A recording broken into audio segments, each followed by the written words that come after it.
Chapter 2160. After making arrangements for the two children, Meg and Irina headed north to the northern region again. However, unlike the previous times, they did not cross the Gus mountain range this time. Meg asked Oz to fly lower and fly over the three canyons. Numerous engineers were busy in the canyons like ants. They needed to fix the two cliffs neatly to prevent the skeletons from climbing up easily. They also needed to dig tunnels that were several meters tall in the middle of the canyons. There were also a considerable number of magicians in the canyons who were carving formations on the cliffs and the ground. These 3 10-mile-long canyons would become the meat grinders of this war. Meg would place a large number of troops on both sides of the canyons to kill as many undead creatures as possible before they reached the entrance of the canyons. This would reduce the pressure on the warriors guarding the entrance. Although there are many engineers, their efficiency is too low. We need elites with special abilities from the various races to help, Meg said with a frown. The abilities of the northern region's engineers were limited and not enough to meet his requirements. When the night elves arrive, they can join the carving formation team. There are more than 1,000 magicians, Irina said. Not enough. Meg pointed at the ice field in front of them. If possible, I hope to kill them as much as possible before they reach the Gus mountain range to reduce our losses. Our time is limited, Irina reminded. I was greedy. Meg looked away and asked Oz to descend. The temporary command center of the Allied army was set up in the middle of the battlefront, facing the canyon in the middle. On a platform at the top of the mountain, a few temporary halls made of ice were built. The sparkling ice shone under the sun and looked like a dreamy ice castle. The ice that did not melt all year round in the northern region was inexhaustible. It was the best building material. They only needed to carve a few simple formations inside to block the coldness of the ice itself and the influence of internal activities on the ice. The purple-striped griffin landed on the platform in front of the hall. After a brief panic, the guards recognized Meg and quickly bowed respectfully. Is Marshal Dominic in the camp? Meg asked as he jumped down from the griffin, and quickly approached an officer. The Marshal is in the camp. Sir, please follow me. The officer replied respectfully and led the way for Meg and Irina. There were no splendid decorations in the Frost Palace. Like the Ministry of War, it was divided into many areas, where civil and military officials were busy dealing with matters. At the moment, the Allied army had yet to arrive at the front lines. The frontline camp was still dominated by the Imperial Army led by Dominica. The officer led Meg and Irina to a meeting room in the depths of the hall. The spacious meeting room still did not have any extra decorations. The round table was arranged around a huge sand table. The sand table was a replica of the terrain of the front line of the Roth mountain range, including the 3 canyons. Dominic was writing something on the table when he heard the commotion. He stood up and looked at Meg. You're here. Yes. Meg nodded. He looked at the sand table, and then at Dominic. The front line is more difficult than I thought. A smile appeared on Dominic's wrinkled face. If the engineers at the front line could hear this, they would be very comforted. The engineers are unable to complete the frontline fortifications in a short time. There are many things they can't do. Ask the magic casters from the Magus Tower to come to the front line immediately, Meg said to Dominic. I also want to ask the Frost Dragons to help mend the gap in the Gus mountain range. Some of the gaps are too big. The engineers and magic casters are unable to fill them in a short time, Dominic said. I will order all the races to come and help immediately. The frontline fortifications are the key to this war. We have to finish them as soon as possible. Meg nodded. He had thought about this on the way here. All the races were gathering their elites, but such a large army would need a lot of time even if they were given the green light to go north. At times like this, Meg thought of the benefits of large-scale teleportation portals. It was a pity that the cost of setting up and using teleportation portals was very high, not to mention a large-scale teleportation portal that required more than 10,000 people. All the races on the Norland continent couldn't afford it at all. However, the frontline fortifications needed people with special abilities. For example, powerful ice magic casters and powerhouses with ice abilities could speed up the speed of repairing the gaps. There were also spell formation masters. Every spell formation added in the canyon could reduce the pressure on the warriors at the back. It was very beneficial to set it up early. Dominic nodded. He had the same idea as him. However, his status wasn't enough to mobilize all the races. It was naturally best that Alex could take the initiative to suggest it. "Oh, yes. There's something else that you might be interested in," Dominic said. Yesterday, a frost dragon visited the front line and helped to mend more than 10 gaps. She also asked about the undead army, and left early in the morning to enter the ice plains. "Elizabeth?" Meg asked Dominic. From the descriptions of the warriors at the front line, it could be her. Dominic nodded. "Where exactly did she enter the ice plains?" Meg asked with a serious expression. "You want to enter the ice plains to look for her?" Dominic looked at Meg in shock. "She's very important."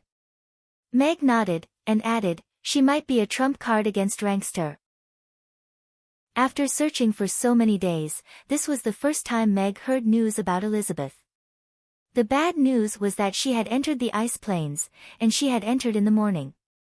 "I'll get the soldiers who saw her leave in the morning to come over," Dominic said. "No need. Just get someone to bring me there. I'm afraid it'll be different if we go to another place." Meg shook his head. "All right." Dominic called his adjutant over, and asked him to bring Meg and the others to find the soldiers who had seen Elizabeth. Irina also followed beside Meg with a serious expression. Danger lurked everywhere in the ice plains. Both Cthulhu and Josh were extremely dangerous. Moreover, even if she found Rankster had already lost his mind, and was even more dangerous. Soon, Meg saw the engineers who had encountered the frost dragon. From their description, Meg could confirm that it was Elizabeth who had disappeared for a long time. "Sir, she flew in this direction." "I'm sure," a tall and thin engineer said as he pointed at the white ice plains. "Did she say where she was going before she left?" Meg asked. "No. She didn't speak much. She only asked a few questions about the undead army, but we didn't know anything, so we didn't give her any information." The soldier shook his head. "All right." Meg nodded. He turned to the adjutant who had brought them here, and said, "Tell the marshal that I need to enter the ice plains. Let him write the letter." Chapter 2161. The purple-striped griffin took off, turned into a purple lightning, and flew towards the depths of the ice field. The engineers all stopped what they were doing and looked at this scene in shock. Lord Alex. That godlike man. He actually went straight into the ice field. Lord went in just like that. "Will anything happen?" an engineer asked worriedly. "That's Lord Alex. He was the one who warned us about the demons and the undead army. How could anything happen to him?" "Yes. With Lord's ability, it's not a problem for him to go in and out of the ice field 7 times. And that beautiful lady just now should be Princess Irina, right? She's also a legendary powerhouse." The engineers discussed softly and were rather excited. "Hurry up and get to work," the officer scolded. He couldn't help but look at the vast ice field with yearning. In this world, only people with abilities like Lord Alex could go anywhere in the world, right? It's been more than 5 hours since we set off in the morning. The ice field is vast, and she's flying in the sky. How do you plan to find her?" Irina asked Meg, who was standing in front of her. She must have come to the ice field because she heard about Rankster. She must have tried to find out some information about the undead army from the border. Meg looked ahead, and said, "It's very difficult to find Elizabeth, but it's easier to find the huge skeleton army." Irina nodded slightly and didn't ask any more questions. She also scanned the ground below like Meg. The ice field was huge. The purple-striped griffin flew for 3 hours, and Meg only found 3 hiding places of the skeleton army. There were about 50,000 skeletons in each place. This time, Meg and Irina didn't try to exterminate them. Instead, they left silently after confirming that there were no traces of fighting and Elizabeth's figure. The longer they waited, the slimmer their hope.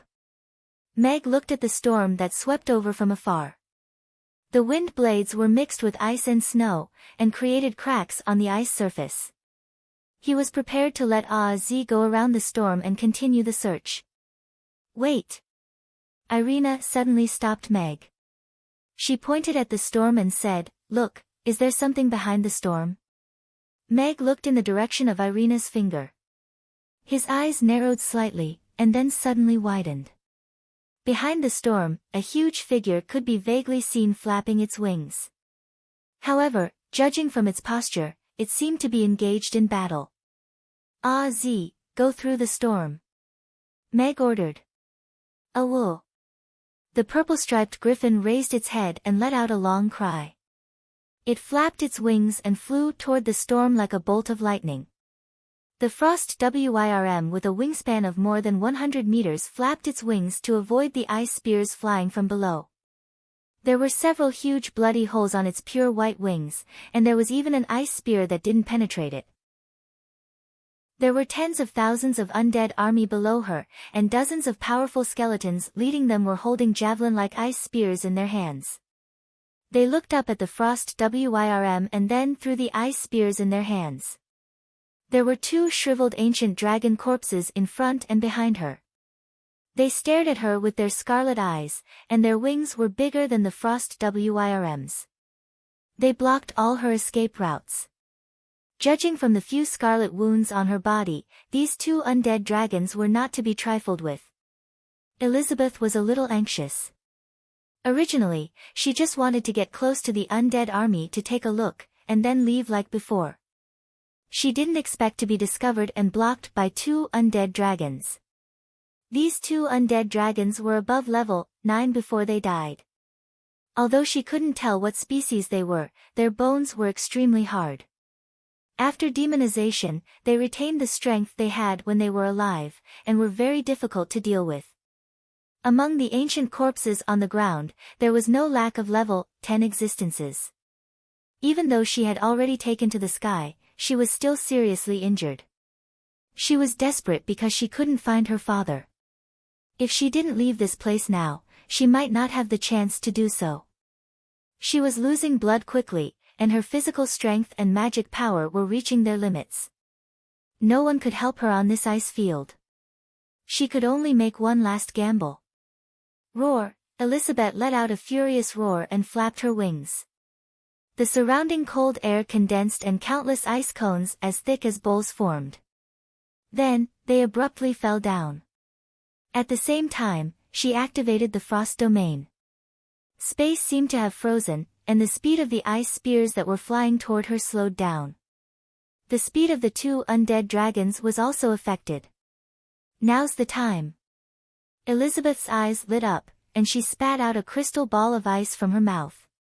It exploded instantly, and wrapped around her wound like a gel. At the same time, she flapped her wings with all her might, changed her direction, and crashed into the storm. The violent storm was her only hope. The spears from below were the ones that could give her a fatal blow. The ancient corpses reacted, and broke free from the restrictions of the frost domain, and tried to chase after Elizabeth. They were one step behind, and lost the initiative.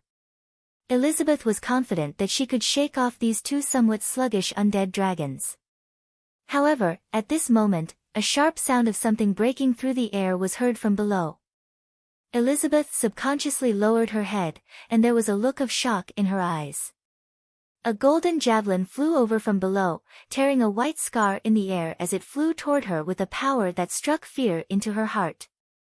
The frost domain collapsed in an instant, and it did not even cause the golden spear to slow down. At this moment, Elizabeth felt the arrival of death. She did not feel any fear. She was just a little regretful and a little worried. regretful that she could not see her father again. No matter what he became, she wanted to see him again. She was worried that Mia would not be able to survive. These guys were indeed terrifying. She did not know if the hastily formed coalition army could hold on. So be it. Elizabeth laughed at herself in her heart. She was a little arrogant, but she did not regret it. She took a deep breath and waited for the final moment to come. And to take one last look at this world. Then, she saw the purple lightning bolt that came through the storm, as well as a light that was even faster than it. Ding! A crisp sound echoed in the ice field. The golden spear collided with the white light that was flying towards it. Then, starting from the tip of the spear, it was cut in half. The spear flew upward without losing its momentum. However, after being cut in half, it passed by Elizabeth's side and continued to fly into the sky. Only then did the white light reveal its true form. It was a short and thick Chinese kitchen knife. However, it only paused for a moment, then turned into a stream of light again, slid past the two undead dragons, and cut them into 156 pieces like roasted ducks. The purple lightning passed through the storm and stopped in front of Elizabeth. The man standing on the back of the purple-striped griffin looked at her with deep eyes. Chapter 2162. Why is it him again? Elizabeth looked at the person who had come, and her heart suddenly calmed down. The serious injury, the fatal shock, and the joy of escaping from danger all stacked together, causing her to lose consciousness instantly. A silver light flashed, and her body quickly shrank, turning into a human, and fell down. The purple-striped griffin swooped down, and Meg reached out to catch her gently, then handed her over to Irina behind him. Her injuries are very serious. Irina sat down with Elizabeth in her arms, took out a bottle of milk of life, and poured it into her mouth. At the same time, she chanted a healing spell to stop the bleeding and heal her. Meg looked sideways at Elizabeth's blood-stained body, and his expression became cold. He looked down at the giant skeleton that had thrown out a golden javelin again, and reached out a finger. The fat head fish floating beside him turned into a stream of light and flew down. The golden javelin was cut in half in the air, and the fat head fish landed on the skeleton giant's head without slowing down. 1 slash, 2 halves. An ordinary level, 10 demonized skeleton was nothing more than that. The fat head fish circled around the group of skeletons, and only returned to his side after slaughtering all the level 8 and level 9 skeletons. He raised his hand and glanced at the red dot that was quickly approaching on the dial, and ordered Az to fly in the opposite direction at full speed without any hesitation.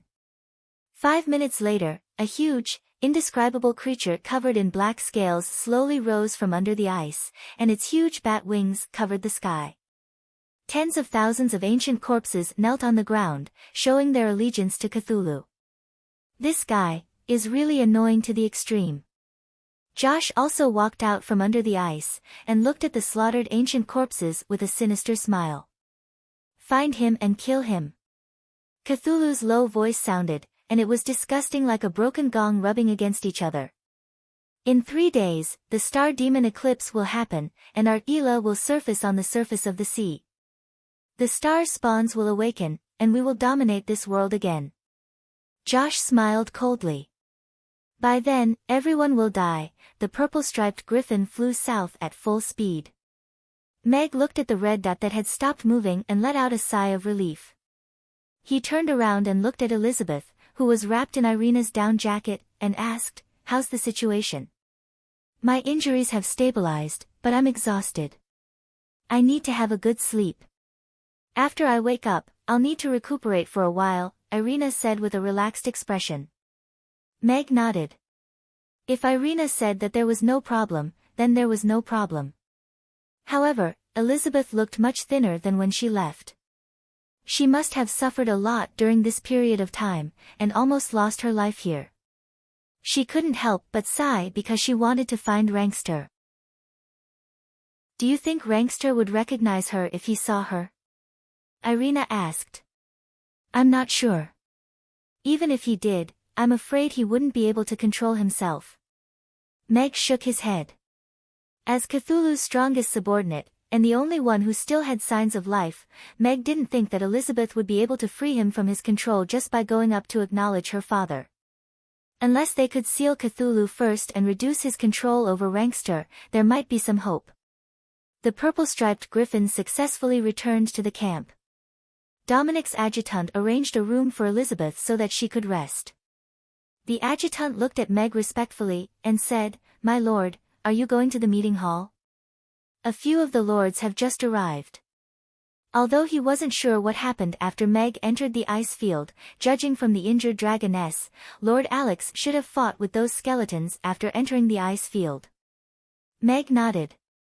He also wanted to know who had arrived so quickly. "Dominic, how could you let Elizabeth enter the ice field? Don't you know how dangerous the ice field is? She's only a child." Meg had yet to reach the meeting hall when he heard Lewis's angry voice coming from behind the half-closed door. "Lewis, although I'm in the north, I only got the news this morning, and she has already left," Dominic said. You. Sigh. Lewis sighed heavily, and then angrily said, "I want to enter the ice field. Alex has already gone. You'd better wait for him to come back. You know nothing about the ice field. If we fall into the devil's trap, we will have another powerful enemy," Dominic said. "Wait a while more." Douglas's heavy voice also sounded. "You wait. I can't afford to wait." Lewis slammed the table. "Rankster is already in such a state. She only has 2 daughters. It's fine if Mia stays in Chaos City, but if something happens to Elizabeth, will you be able to live with your conscience?" "Mia?" Meg, who was about to push open the door, stopped in his tracks. Apart from being shocked, he also came to a realization. Mia is also Rankster's daughter. But isn't she a golden dragon? Irina was also a little surprised. You might have forgotten that Rankster is a hybrid of a golden dragon and a frost dragon. So, although Elizabeth is a frost dragon and Mia is a golden dragon, it doesn't affect that they are half-sisters, Meg explained. No wonder Elizabeth, who kept a distance from everyone, was like a sister to Mia. There was actually a reason why the noble frost dragon princess taught a low-level half-dragon how to fly and fight. That Rankster is really a jerk.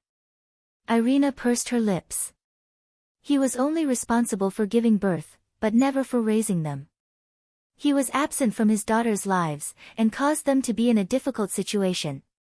Meg was silent. Rankster was indeed not worthy of being called a qualified father.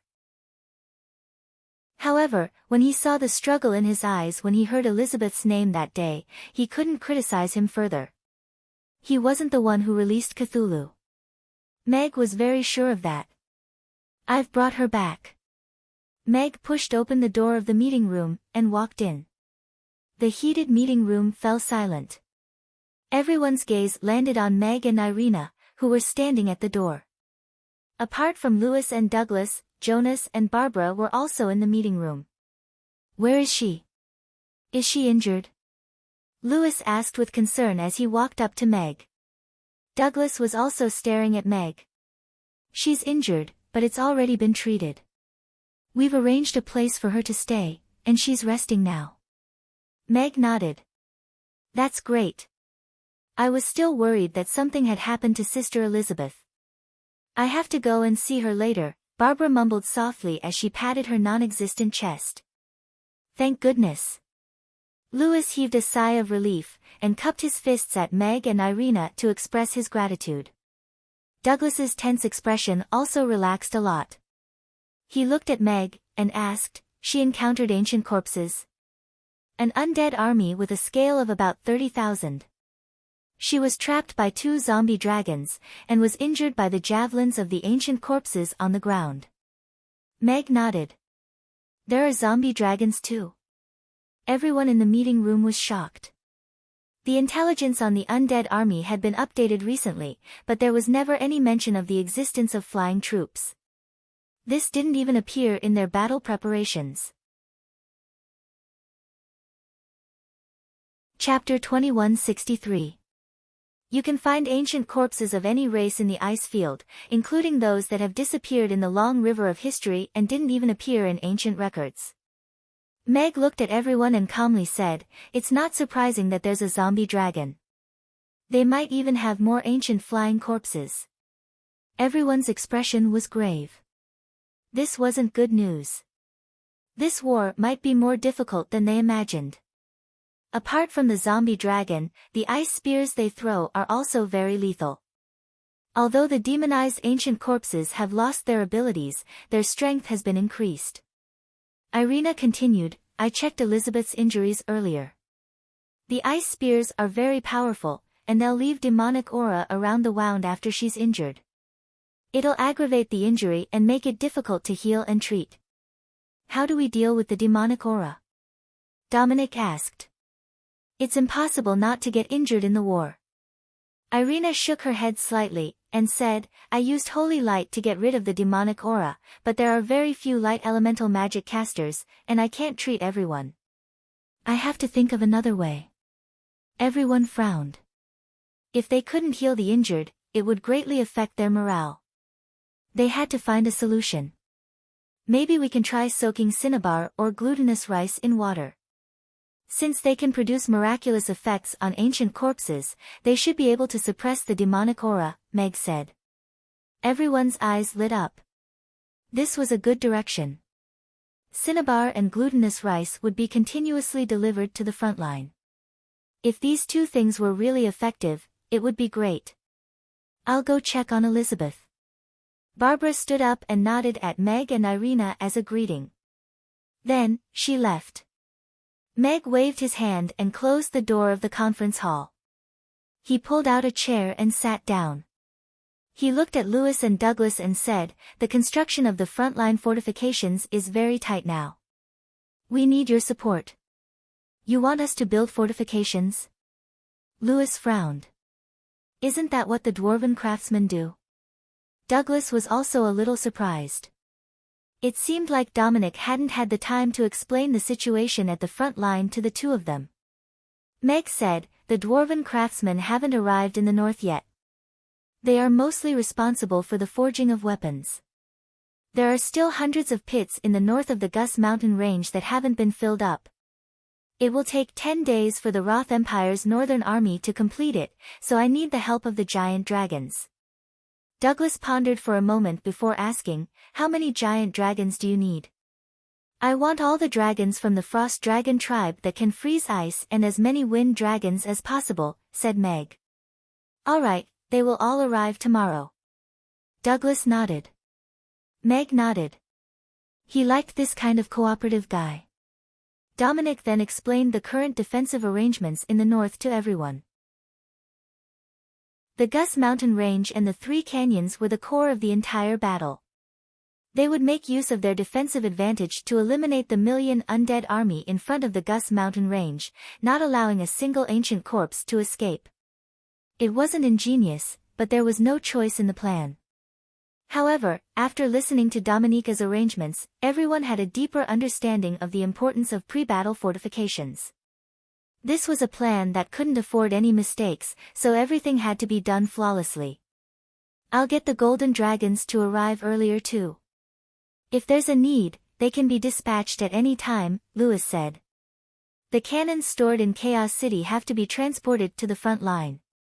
"Get them to transport a batch to the front line," Meg said to Lewis. "All right." Lewis nodded. "Apart from living creatures and materials, why don't we use the space storage device for transportation?" Jonas, who had been silent all this while, raised his first question. "The space storage device is limited, and the amount of materials needed to transport 1,000,000 soldiers is a huge number," Jonas said.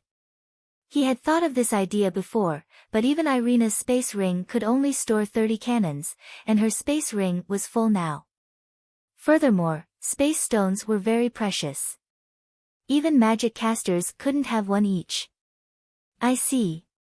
Jonas nodded thoughtfully. Then, he took out a palm-sized box, opened it, and took out another box.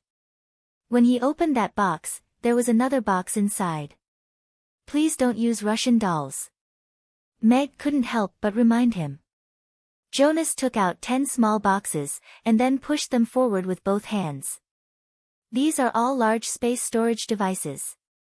The space in each of them is similar to the space in this hall. I can lend them to you temporarily. So big?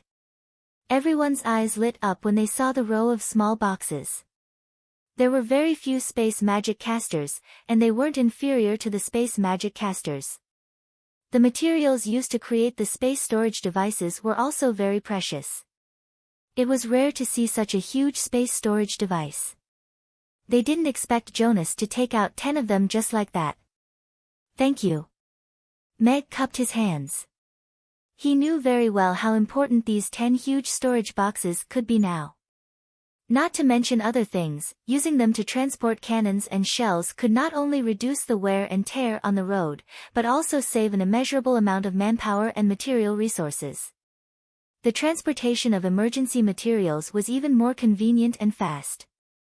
The Norland continent was vast, and it would take several days for all the races to gather in the north. The transportation of supplies was even more difficult. These 10 boxes could be used for the transportation of the most urgent materials, such as cinnabar powder, mahogany arrows, and cannons. Douglas and Lewis were going to visit Elizabeth, while Meg invited Jonas to go out with them. Jonas had arrived at the front line early because he was invited by Meg. The construction of the ceiling spell formation was of utmost importance, and only Jonas could complete it. The materials for the construction of the spell formation have been prepared, and the spell formation masters have all arrived. Has Mr. Alex chosen a location? Jonas asked as he followed Meg out of the hall. Please follow me. Meg blew the whistle to summon Az. He jumped onto the griffin's back, and invited Jonas up. The griffin took off, and flew one round around the Gus mountain range. If it weren't for this mountain range, the Norland continent would really be defenseless. This was the first time Jonas saw the entire Gus mountain range, and he couldn't help but lament. Master, where do you think is the most suitable place to set up the spell formation in this 50-kilometer line of defense? Meg asked Jonas. Jonas looked at Meg with a smile, and said, the important thing isn't where to set it up, but how to let Cthulhu enter the seal. I think you should have already determined where to set up the spell formation. Meg raised his hand, and pointed to the canyon on the left. I plan to set up the spell formation there.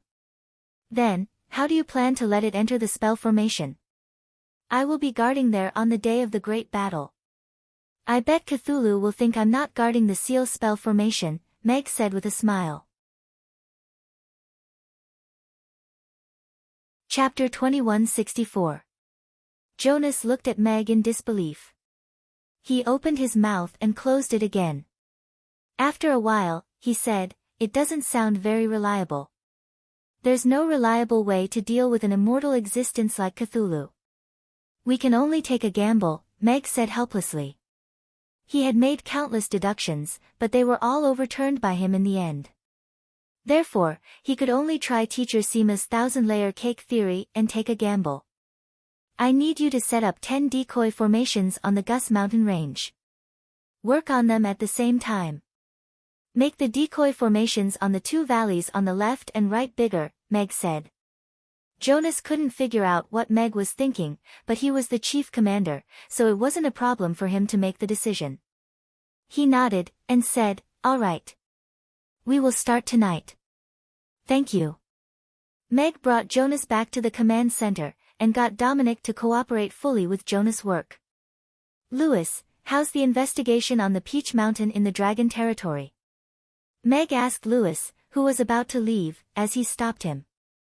Lewis looked at Meg, and said, Jinx reported that the Peach Mountain is about 500 kilometers northwest of Golden Dragon Island. It should be big enough to support this war. The orcs and elves logging teams have already arrived. If the other races still need it, they will have to do it themselves. All right. Meg nodded. This was a good idea. www.bkwx. XYZ, Psi. Previously, he and Dominic had also talked about the peach wood problem. The Roth Empire had received a large amount of peach wood from their territory, but there was still a shortage. Ding! Ding! Screech, the sound of hammers hammering on steel, and red-hot iron pieces being quenched in water, could be heard in the huge forging workshop. Thousands of blacksmiths from various races were forging cannons in full swing. Lulu, who was like a little cow, swung the giant hammer in her hand tirelessly, and hammered the iron pieces on the forging table. Meanwhile, Mabai, who was standing at the side, was staring at a newly formed cannon on the forging table next door. This is good stuff. You can make it in 2 more days. The blacksmith next door noticed Mabai's expression and patted the cannon with a smile.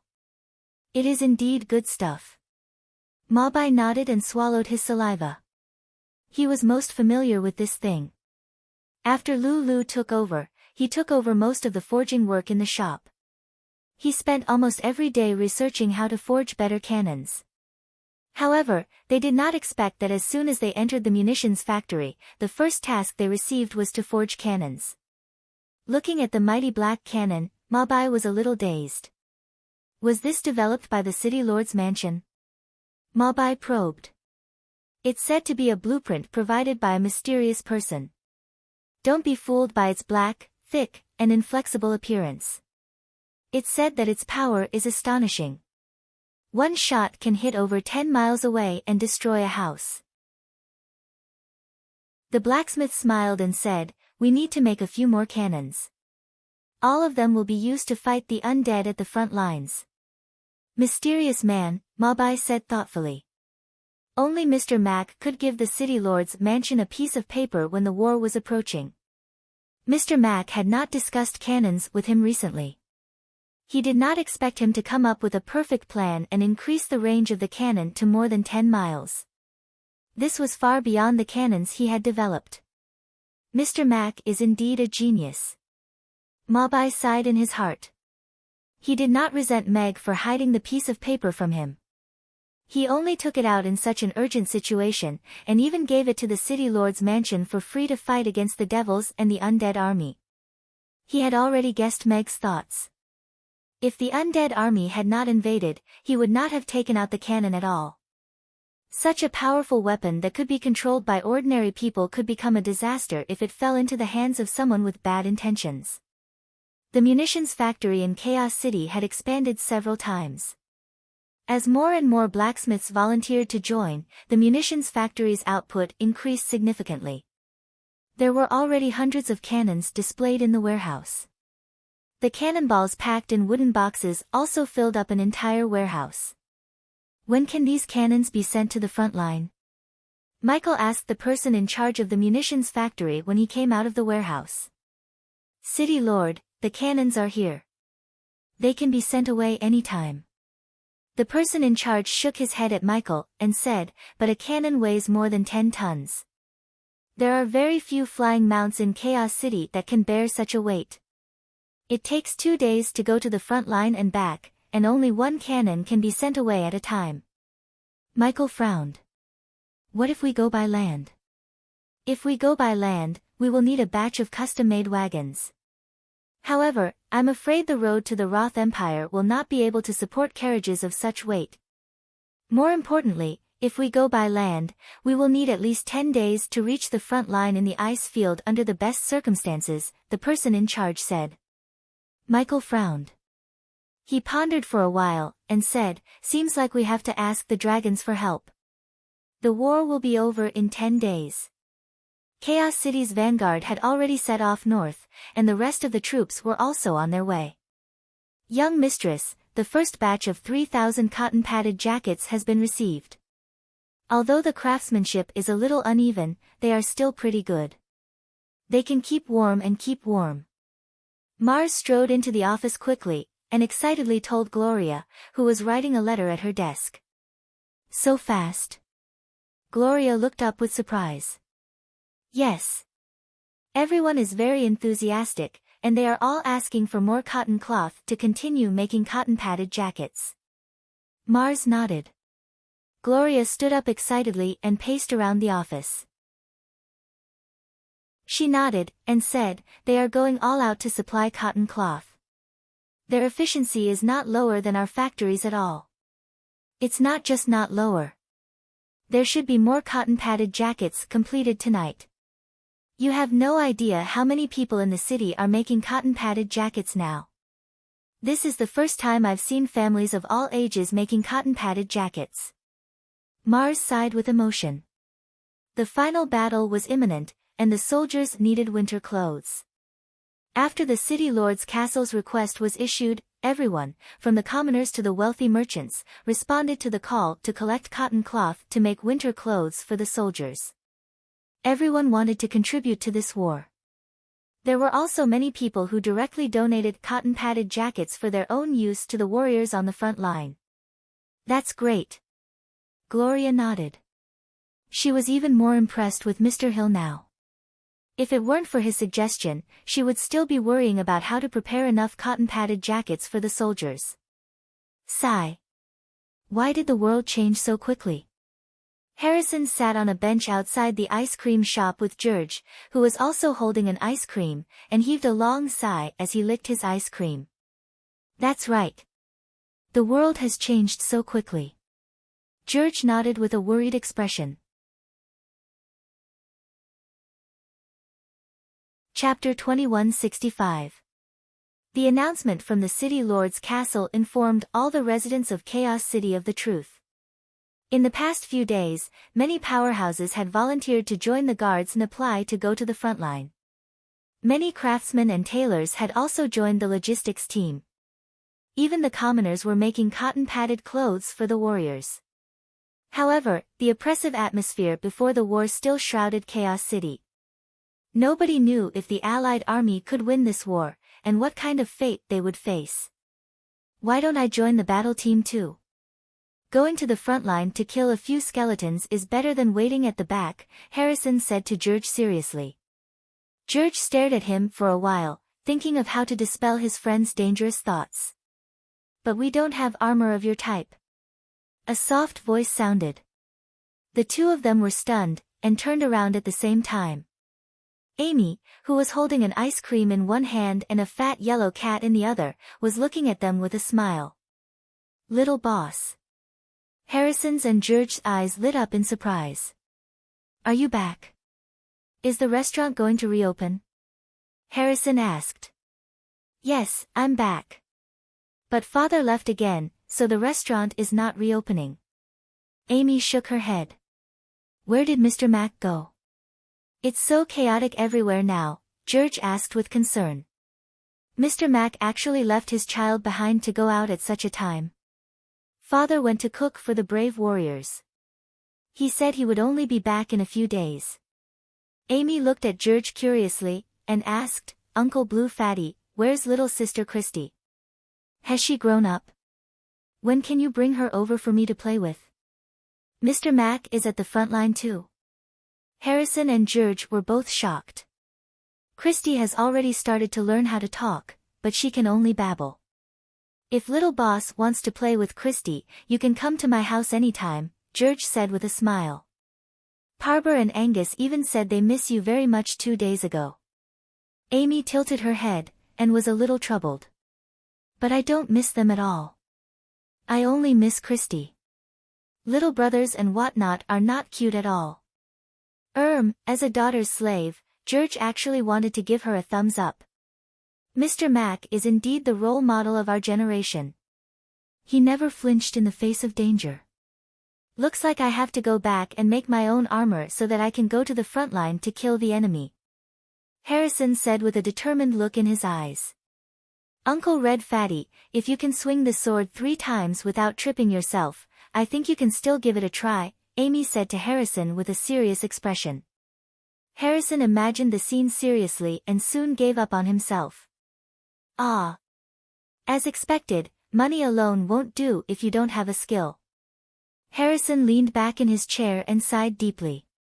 The old man who was picking up bottles clenched his walking stick tightly and only released it after a while. "Goodbye.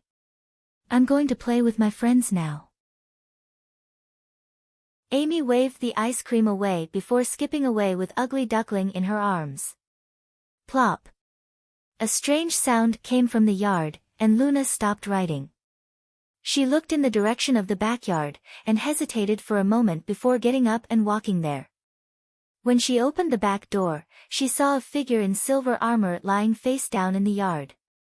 One of his feet was even propped up on the low wall of the yard. Oh my God! Luna was shocked.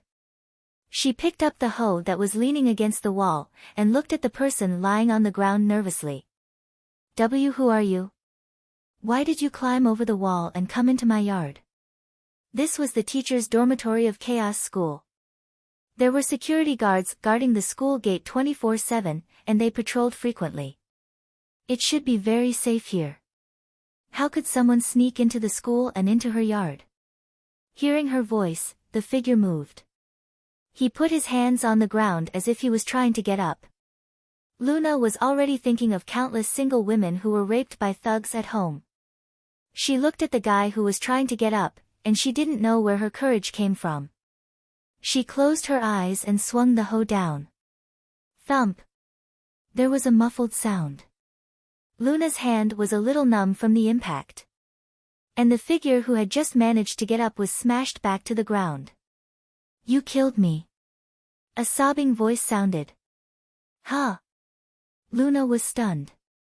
She looked down at the ponytail peeking out from under the armor, and suddenly realized something.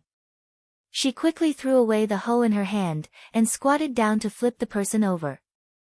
The person with the mud and snow on her face was Vivian, who had a resentful look on her face. What are you doing?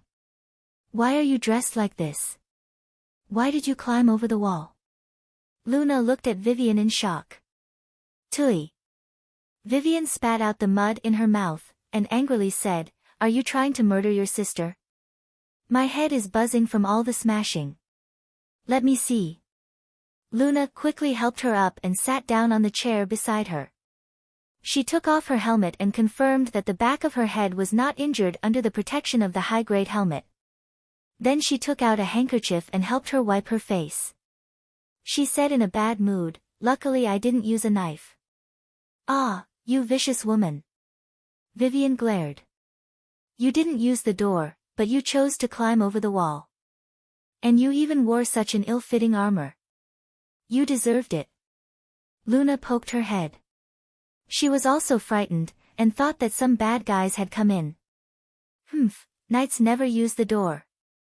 This wall is the first opponent I've met since I started my career. Vivian looked back at the short wall and said angrily. She wanted to make a handsome appearance, but she didn't expect to be defeated on the spot. It was too embarrassing. What knight? Other knights abide by the knight code. They won't climb over the wall and enter other people's houses. Luna rolled her eyes and looked at the ill-fitting armor on Vivian. But, what are you going to do today? Are you going to dress up as a knight? No, this is not a costume. From today onwards, I'm a knight who punishes the strong and helps the weak. Vivian's expression turned cold. She reached for her waist, but she touched nothing. Huh? Vivian lowered her head. Where's my sword? Vivian was shocked. She looked left and right, and suddenly she was a little panicked. It's hanging there. Luna pointed up. Vivian raised her head and looked at the long sword hanging on the branch of a tree that was more than 3 meters high. She fell into silence. It was most likely that when she fell from the wall, she swung it and hung it on the tree. Actually, I hung it on purpose. As a knight, the sword is there. You can lose your head, but you can't lose your sword, right? You know. Vivian looked left and right, looking for a long bamboo pole that could pick up the long sword. Chapter 2166. Don't bother looking for it. I'll go next door and borrow a drying pole for you, Luna said with a smile. Hee, Luna is the best. Vivian immediately smiled and hugged Luna's arm. Don't talk nonsense. Tell me, why are you here in this outfit? Luna looked at her and asked. I'm here to say goodbye to you. Goodbye? Yes, I've decided. I'm going to the front line of the far north to fight the undead army. Vivian nodded confidently. Are you serious? Luna stared at Vivian for a while. Of course. Vivian raised her chin and looked into the distance.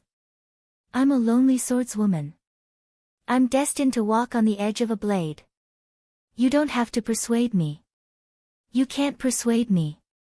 You're a knight who fell when climbing a wall. You still want to go to the front line? That was an accident. An accident. What about the swordsman who threw away his sword? That was also an accident. You snuck out of your house, right? Ah. How did you know? I saw your bag hanging on the wall. I threw it away.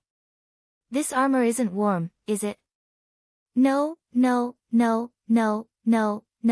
Vivian changed into Luna's outfit and sat on the bed with the blanket wrapped around her.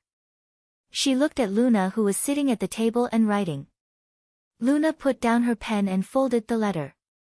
She walked to the bed and asked, when do you plan to go home? I'm not going home. I'm going to the front line. Vivian shook her head. Luna looked into her eyes and said seriously, do you know how many knights have to sacrifice their lives to save a noble young lady who doesn't have the ability to protect herself on the battlefield? I can protect myself. Vivian averted her gaze, her confidence waning. Hope school is going to start soon. You're a new teacher and have a lot of work to do. Your battlefield is on the podium. How to let the students listen obediently and how to let them learn knowledge is what you should be doing. Me. Vivian raised her head and looked into Luna's eyes. She was a little discouraged, but she still said unwillingly, but if we lose the war, it will be difficult for the children to even survive, let alone learn. I want to do something for this war.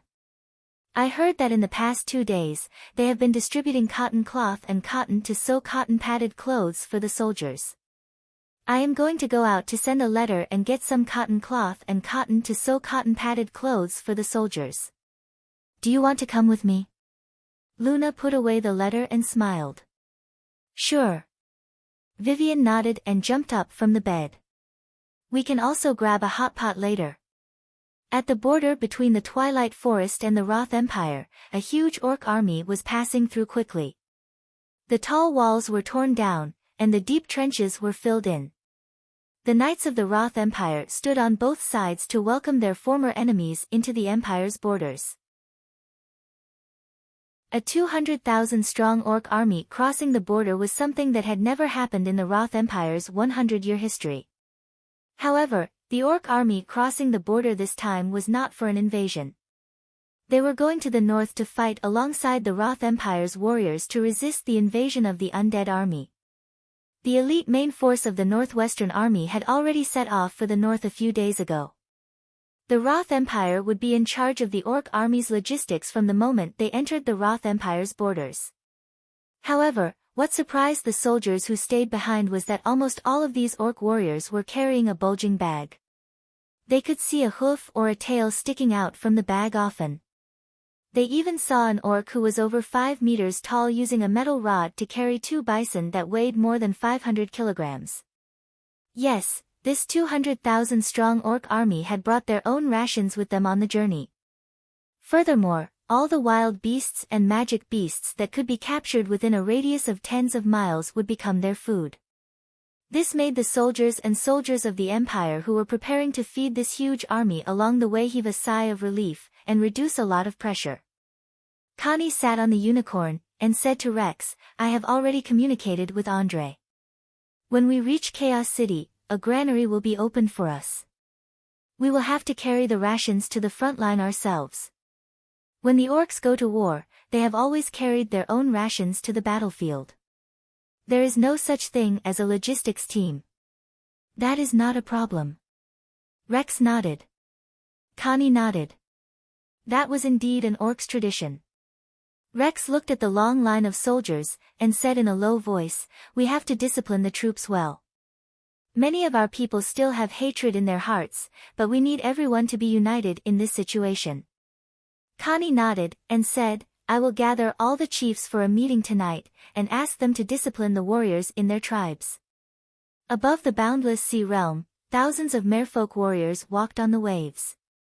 As the high priest of Lantist, Dexter was also the leader of this expedition. Gina rode on a big dolphin, and followed Dexter around. Master, is it especially cold in the north? Gina asked. Yes. In the extreme north ice plains, water will turn into ice if you splash it on it. The weather is extremely cold. Dexter nodded. Phew. That's terrible. Gina shivered. The boundless sea realm was warm all year round, and there was no trace of ice and snow even in winter. After a while, Gina asked Dexter, however, do we really not need to tell Mr. Meg about the anomaly that happened at the bottom of the sea? Dexter thought for a while, and nodded. We will tell him when we reach the extreme north ice plains. We have yet to find out what exactly caused the anomaly. Gina nodded. She still felt a little uneasy when she recalled the scene of the sky pillar trembling violently yesterday. This war is more important than anything else. We cannot let Mr. Meg be distracted by these trivial matters. Dexter seemed to have seen through Gina's thoughts. He shook his head with a smile, and said, moreover, His Majesty is guarding the tribe. Nothing will happen. I understand. Gina nodded with a smile. Dexter retracted his gaze, and lowered his head to look at the surface of the sea. His expression was also solemn.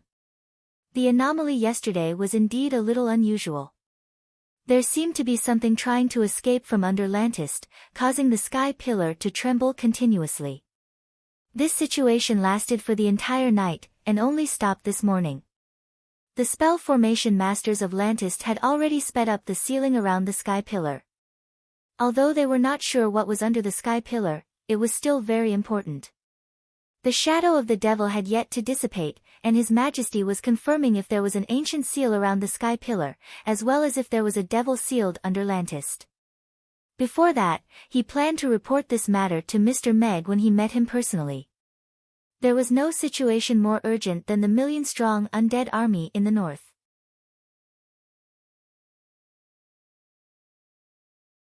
Chapter 2167. Why aren't Mr. Hades and the rest back yet? Ai Fei stood at the door and looked at the closed Saipan tavern with a worried expression. The panic of the war had been spreading in Rodu for the past few days. Regardless of whether it was the army confiscating the peach trees and glutinous rice, or the various rumors circulating in the streets, all of them indicated that something big was about to happen. The situation was so chaotic, and Mr. Hades and his family were nowhere to be found. This made Ai Fei a little worried. Master and the rest aren't back yet. Mara walked out from behind Ai Fei, and looked at the tavern opposite. Then, she craned her neck to look in another direction. It's open. If you want to watch the show for free, go ahead. Ai Fei knew what she was looking at, and smiled. That's not a show, that's an opera. Mara emphasized. Isn't an opera just a show? It's not the same. An opera is a performance with singing, but a show doesn't have singing. Mara shook her head, and smiled as she held Ai Fei's arm. Miss, why don't you come with me? Miss Black Cat is so beautiful. Also, they just opened yesterday, and the tickets are half price. No. Ai Fei refused. She was really not interested in these things. If she had to sit there for a few hours without moving, it would be worse than killing her. Oh, right, you said Mr. Hades let them stay in that building. Did he say anything else to you? Like rent or something? Ai Fei asked Mara. The opera troupe came quickly, and they were even faster. In just 2 or 3 days, they had already cleaned up the place, both inside and outside. Yesterday, they even put up a sign and opened for a trial operation. She went to take a look yesterday, and found that most of the items were old items left behind by the circus. After cleaning up, the stage was repainted, and it looked quite presentable. She was not interested, but Mara was crazy about it. These 2 days, she would go to the opera theater whenever she was free, and she would promote it to everyone she met. The tickets were not expensive, only 50 copper coins each. Children were half price, and there was a half-price promotion for the first few days. Mr. Hades had hundreds of shops, and this was the first one that was rented out. Therefore, many neighbors went to join in the fun. They all wanted to see what this opera house was and why Mr. Hades looked at it in a different light. After watching the performance, the neighbors were full of praises. For the past 2 days, the neighbors had been talking about Miss Black Cat's story. When it came to emotional parts, the aunties would even shed silent tears. They were deeply engrossed in the drama. "No, Master just asked me to give the key and a letter to leader Vicky. I've read the letter.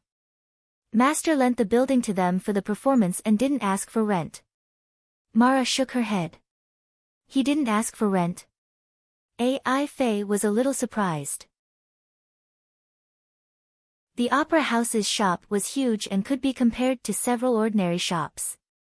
Although the layout was a little strange, with the rising housing prices and rental prices on Romo Street, a casual change to the layout would cost hundreds of thousands of copper coins a year. But Mr. Hades actually gave the shop to the opera troupe for free. Could it be that Mr. Hades and Miss Vicky are friends? Or is there another reason? Eiffel wondered. Mara let go of Effie's hand and said, "Miss, then I'll go by myself. I have an appointment with the leader to practice the play. She said she can arrange the role of a maid for me." "You want to be an actress?" Ai Fei looked at Mara. I'm just casually playing a guest role." Mara blushed. "Go, come back early tonight to cook." Ai Fei waved her hand. "Okay." A smile appeared on Mara's face as she skipped towards the opera house. Ai Fei looked at Mara's back and smiled helplessly. This girl wants to learn everything. Mara ran into the opera house. She had become familiar with everyone in the opera house these past few days. She greeted the performers familiarly and then obediently sat on a seat on the side, holding her chin as she watched the performers rehearse. The performers of the Black Cat Song Troupe were also used to this little girl coming to watch the performance every day. Most of them had also done the same in the beginning and had become one of them. They could see from Mara's eyes that she liked it and wanted to become an opera singer. This was very important. Moreover, the leader liked this little girl very much, so they naturally wouldn't say anything. "Mara, you're here." Vicky walked out from behind the stage and said to Mara, who was sitting in the audience. "Yes, I'm here to watch everyone rehearse." Mara quickly stood up and nodded. "Do you really want to learn opera?" Vicky walked forward and looked into Mara's eyes. Although the leader wasn't tall, Mara felt pressured by her stare. After thinking seriously for a while, she nodded. "Yes, I want to learn. Learning opera is very difficult. Without 3 to 5 years, you won't be able to become a good opera singer," Vicky said calmly. "They've been learning for almost 2 years, but they're only at the beginner level. There's still a long way to go." "They're only at the beginner level?" Mara was shocked. She felt that these big brothers and sisters sang very well, but in the leader's eyes, they were only at the beginner level. When she thought of her voice that sounded like a rooster's crowing when she opened her mouth, she immediately wanted to retreat. "Little Mara, don't be afraid. Uncle used to sell sugar water on the streets." An uncle with a shiny head looked at Mara and laughed. "Perseverance is victory. Come on, Ali." Mara was successfully motivated by the uncle's encouragement, and her gaze became firm. She looked at Vicky and said, "I can do it." Vicky nodded and said, "If you join the opera troupe, then you'll have to eat and live in the opera troupe. I'll personally teach you how to become an opera singer." "Ah." Mara was shocked and quickly shook her head. "No, I want to learn opera, but I can't join the opera troupe. I still have a young lady to take care of at home." Vicky frowned and looked at Mara with a sharp gaze. So, you want to be a free prostitute? Mara felt that the leader's aura suddenly became very scary, and she became infinitely small. But she really couldn't just sell herself like this, because she belonged to the young lady, and even she didn't have the right to sell herself. Also, she said that she would learn to cook from her master. If she ate and lived in the opera troupe and had to rehearse every day, how would she have time to learn to cook? Can I come to learn every afternoon? Mara shrank her neck and asked tentatively. She could only be an amateur opera singer, even if she was just a walk-on. Mara wanted to experience the feeling of being on stage, the feeling of being the center of attention. Just thinking about it was very shameful, but also very exciting. Vicky frowned and looked at Mara. After a moment of silence, she said, "Come with me."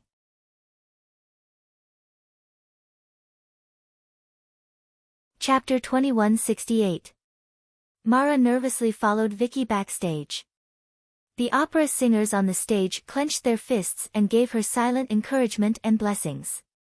Is the leader going to lock me up and beat me up?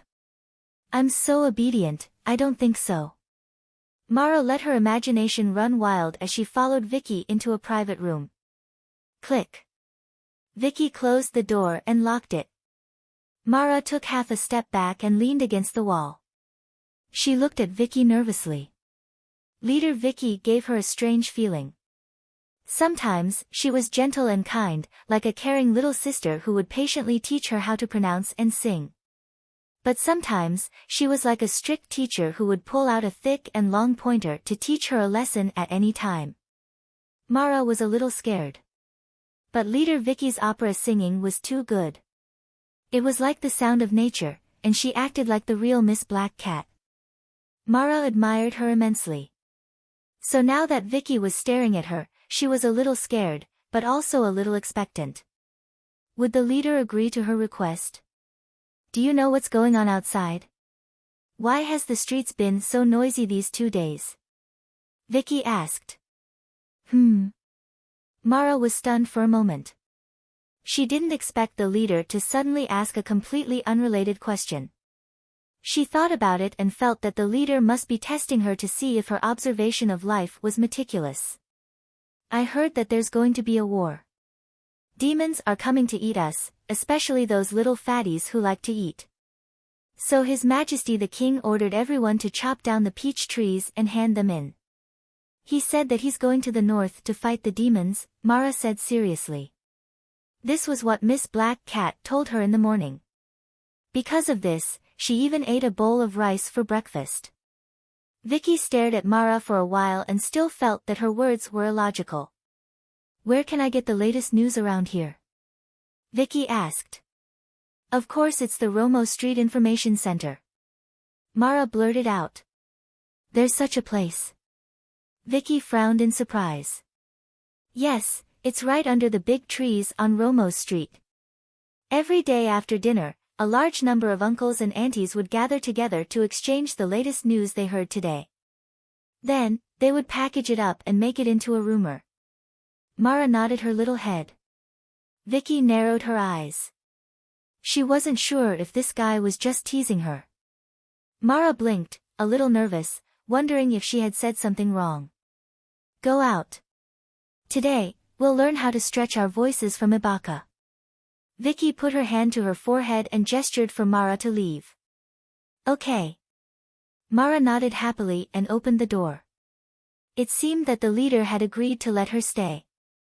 Looks like I have to go out and take a look myself. Vicky picked up a jacket from the clothes rack and put it on. She put on a hat and a few silver coins before she left the house. Leader, are you going out? Uncle Ibaka, who was teaching Mara how to stretch her voice, looked at Vicky who was wearing a jacket and asked. Yes, I'm going out.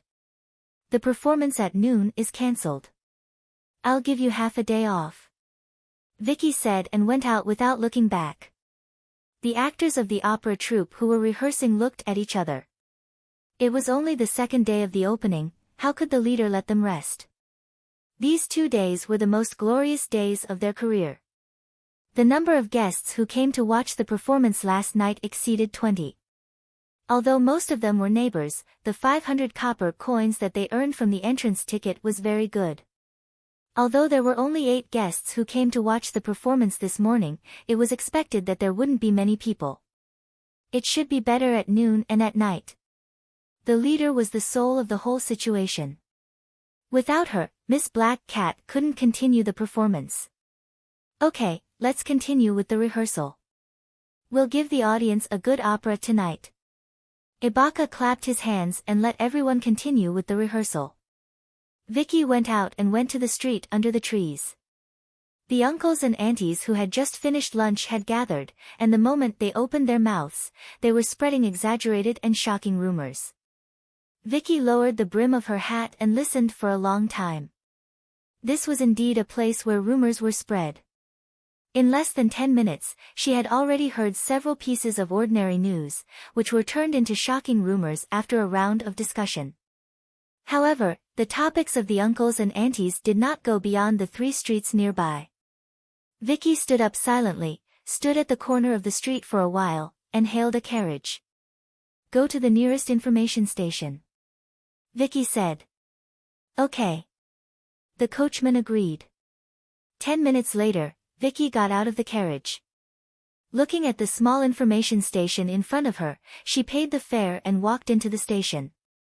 Another 10 minutes later, Vicky walked out of the station with a paper bag in her hand. She hailed another carriage and went back to the opera house. Vicky locked herself in her room and read the news about the demons and the war in the north carefully. Demons and an undead army of 1 million. Could they be the ancient invaders recorded in the ancient books? But weren't they sealed away? Vicky frowned, and tapped her delicate finger lightly on the information. This was a piece of news that she had bought for 5 silver coins, and the content was very limited. However, the commotion in Rodu in the past few days was indeed related to the demons. It was said that all the races had formed an alliance to go up north to fight against the demons and the undead army. In the past 2 days, the guards had been collecting peach trees and glutinous rice from door to door to send them to the front line. Anyone who dared to hide them would be punished for treason. What should I do? If that demon is really an invader that was sealed away in the ancient times, should I report it to Grandpa? Vicky held her chin, and was a little conflicted. She had finally escaped after much difficulty, and hadn't even had the time to do anything. Why did she have to run into those blind demons? Damn it! Vicky clenched her fists. She didn't want to care about those invaders, but if that big blockhead destroyed the entire Norland continent, who would want to watch her opera? She had started to make a vow that she would create the most successful opera troupe. Now that she had finally found an opera house that she could stay in and a group of adorable audience members, this kind of thing suddenly happened. No, I have to go and take a look myself. I can't expose my location so easily. Otherwise, Grandpa will definitely send people to capture me. Vicky got up, and walked to the corner of the wall. She knocked on the wall twice softly. Crack. A crisp mechanical sound rang out, and a small door popped out from the flat wall, revealing a small cabinet. There were only 2 things in the cupboard, a shiny, high-tech silver watch and a silver metal stick. Vicky took out the silver watch, and put it on her wrist. The strap automatically contracted to a suitable degree of tightness. The dial lit up, and a virtual screen popped up. In the middle of the screen was a spaceship. The spaceship's parameters and status are normal, a line of small words quickly floated past. Vicky pulled down her sleeve to cover the watch. Then, she picked up the remaining silver metal stick, and put it in her small bag. She slammed the door on the wall shut. Cancel the performance tonight too. Let's take a break today. Vicky said, and went out again.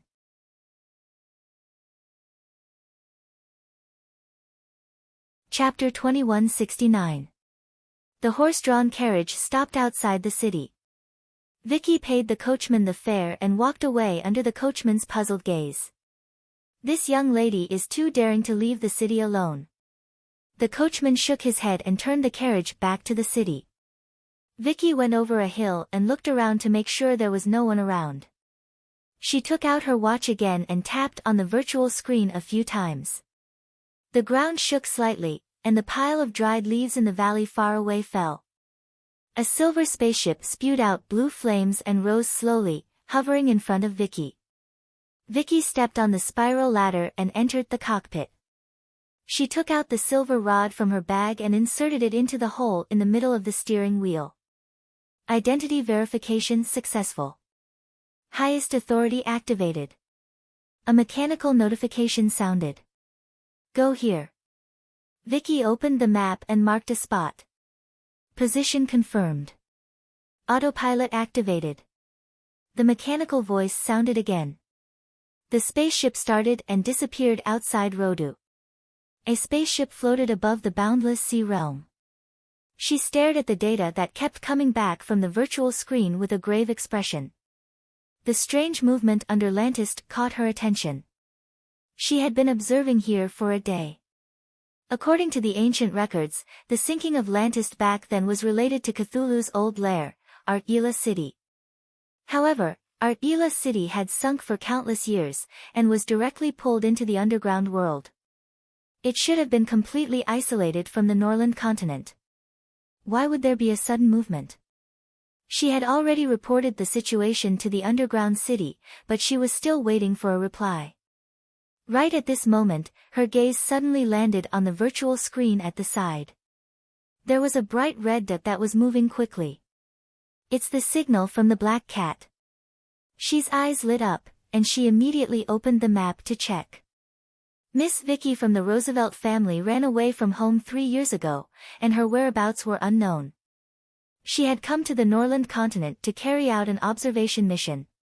Before she set off, the Roosevelt family had asked her to help find Miss Vicky on the Norland continent, and to give her the signal locator of the Black Cat spaceship that she was piloting. However, this was the first time she detected the Black Cat's signal in the past few months. She used to think that Vicky was not on the Norland continent, but now it seemed that she might have not activated the Black Cat in the past few months. Looking at this route, could she be going to the far north ice field? Looking at the fast-moving spaceship, Vicky was shocked. She hesitated for a while, but still activated the spaceship.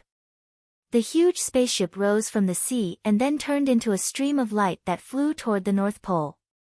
Vicky had already changed into a black combat suit.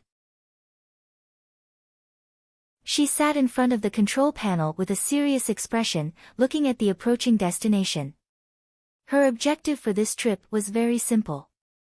She was going to take care of that troublesome ancient invader before returning to Rodu.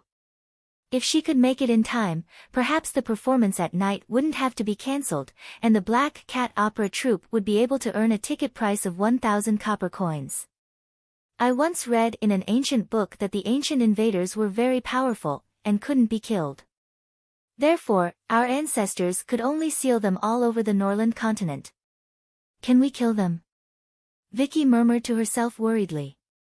You said it was from ancient times. The ancients back then definitely did not have as advanced technology as they do now. Let's go up and shoot it with the electromagnetic cannon. Then, the entire ship will focus fire on it and send it to the sky. It's that simple and crude, Vicky answered her own question. But, don't be so wishy-washy. I'll control the spaceship later. I'll show you what absolute firepower is. Vicky smiled, and her eyes were full of excitement. What's that? A mountain range appeared on the screen. It was like a city wall on the snowfield. The camera zoomed in. Many humans were busy repairing the city wall and setting up spell formations on the mountain range. You want to stop the ancient invaders and the million-strong undead army with this wall? Vicky frowned. She did not see the so-called allied army. She did not even know if they really existed. Forget it. Let's go in and take a look. Vicky deactivated the autopilot mode. She slowly pushed the accelerator lever, and the spaceship suddenly sped up. It flew over the Gus mountain range in an instant. Meg, who was observing the terrain on the mountain, seemed to have sensed something. He looked up at the sky. Although he did not see any traces of the spaceship, he felt something flying across the sky in that instant. With such speed and stealth, it had to be she. But why would she enter the ice field at this time? Was she planning to eliminate some of the undead army's forces for the Allied army before the war? Meg and she were now semi-allies. They had the same goal and shared the same information on dealing with Cthulhu. However, this was all based on the premise that she took the initiative to share. Meg could not ask her for more information. For example, he did not know where she was these few days, what she was doing, and why she suddenly appeared on the ice field and went deep into the ice field. Of course, with her battleship's performance, as long as she did not get too close to Cthulhu, it would not be a problem for her to wander around the ice field. At this thought, Meg looked at his old buddy who was chewing on a bone at the side. Meg could not help but feel envious. Z was naturally a first-class mount. On the Norland continent, there should not be a mount that could fly faster than him, including giant dragons. As a 10th-tier magic beast, Z's attack power was actually not strong due to its extreme speed. It was only at the level of spitting thunderballs. Meg was rather curious about She's purpose in entering the ice field. However, the ice field was not his home after all. It was not good to enter and leave casually. He still had to consider Cthulhu's feelings. If he was angered and summoned a million undead army to the south, then the Allied army would have to rush home and fight on their own. Being the head of the house was difficult. Meg walked around the mountain and took out a pen and paper to write and draw. According to the terrain, he had basically determined the style and location of the turrets. Next, he should make a trip back to Chaos City and bring the first batch of cannons to the front line. I still have to discuss with Jonas about the main cannon. I have to set up a protective spell formation for it. Meg kept the pen and paper and walked down the mountain. Right at this moment, he suddenly looked up and narrowed his eyes. Why is there another one? If the previous spaceship was She's, then whose was this one? Could it be that the Ancient One's reinforcements had arrived? In that case, he had to go and watch the show. Z. Meg whistled. Z turned its head and shook off the bone that it had been chewing on for a long time before flapping its wings and flying. This direction. Fly at full speed. Meg raised his hand and pointed in a direction as he ordered. Howl. Z raised its head and howled. The runes on its wings flowed as it turned into a purple lightning bolt and plunged into the ice field, disappearing into the horizon.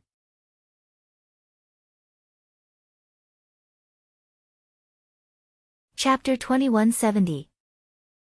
They hid pretty well. I finally found them. Vicky smiled as she looked at the tens of thousands of ancient corpses hidden in the canyon below. This is a battlefield from ancient times.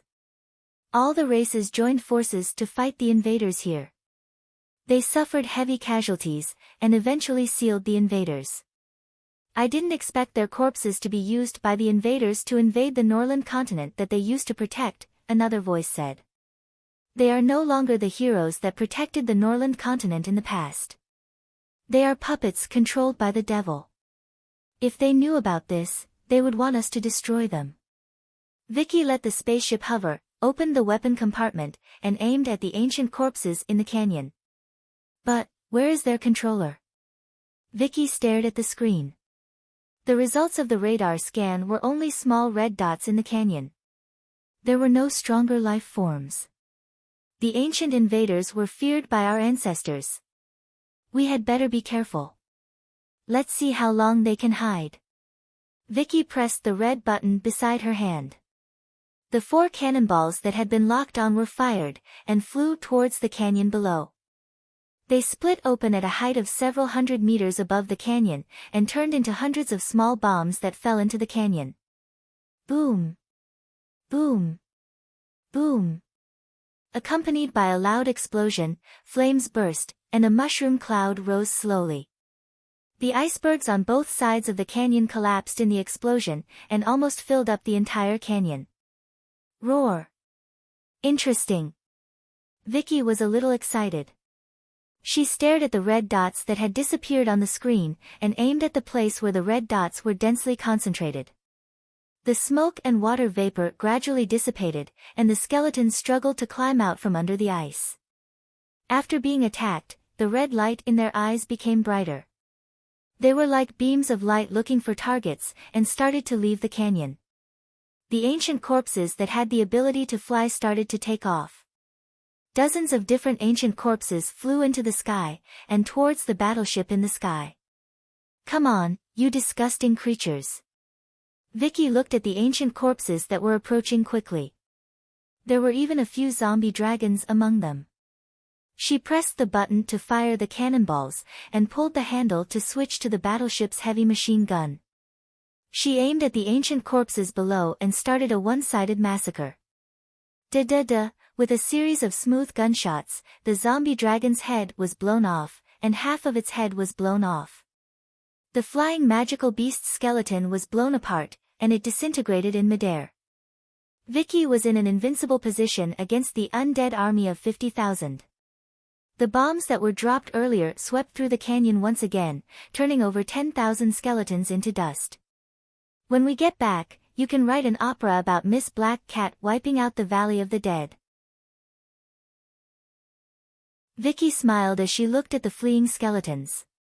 The undead army that was feared by all the races of the Norland continent was only so. Come to think of it, the various races of the Norland continent were too weak. Their technology was also lacking. Not only did they not have battleships, they did not even have cannons. In this world, there were no skeletons that couldn't be taken care of by a cannon. If there is, then let's have another shot.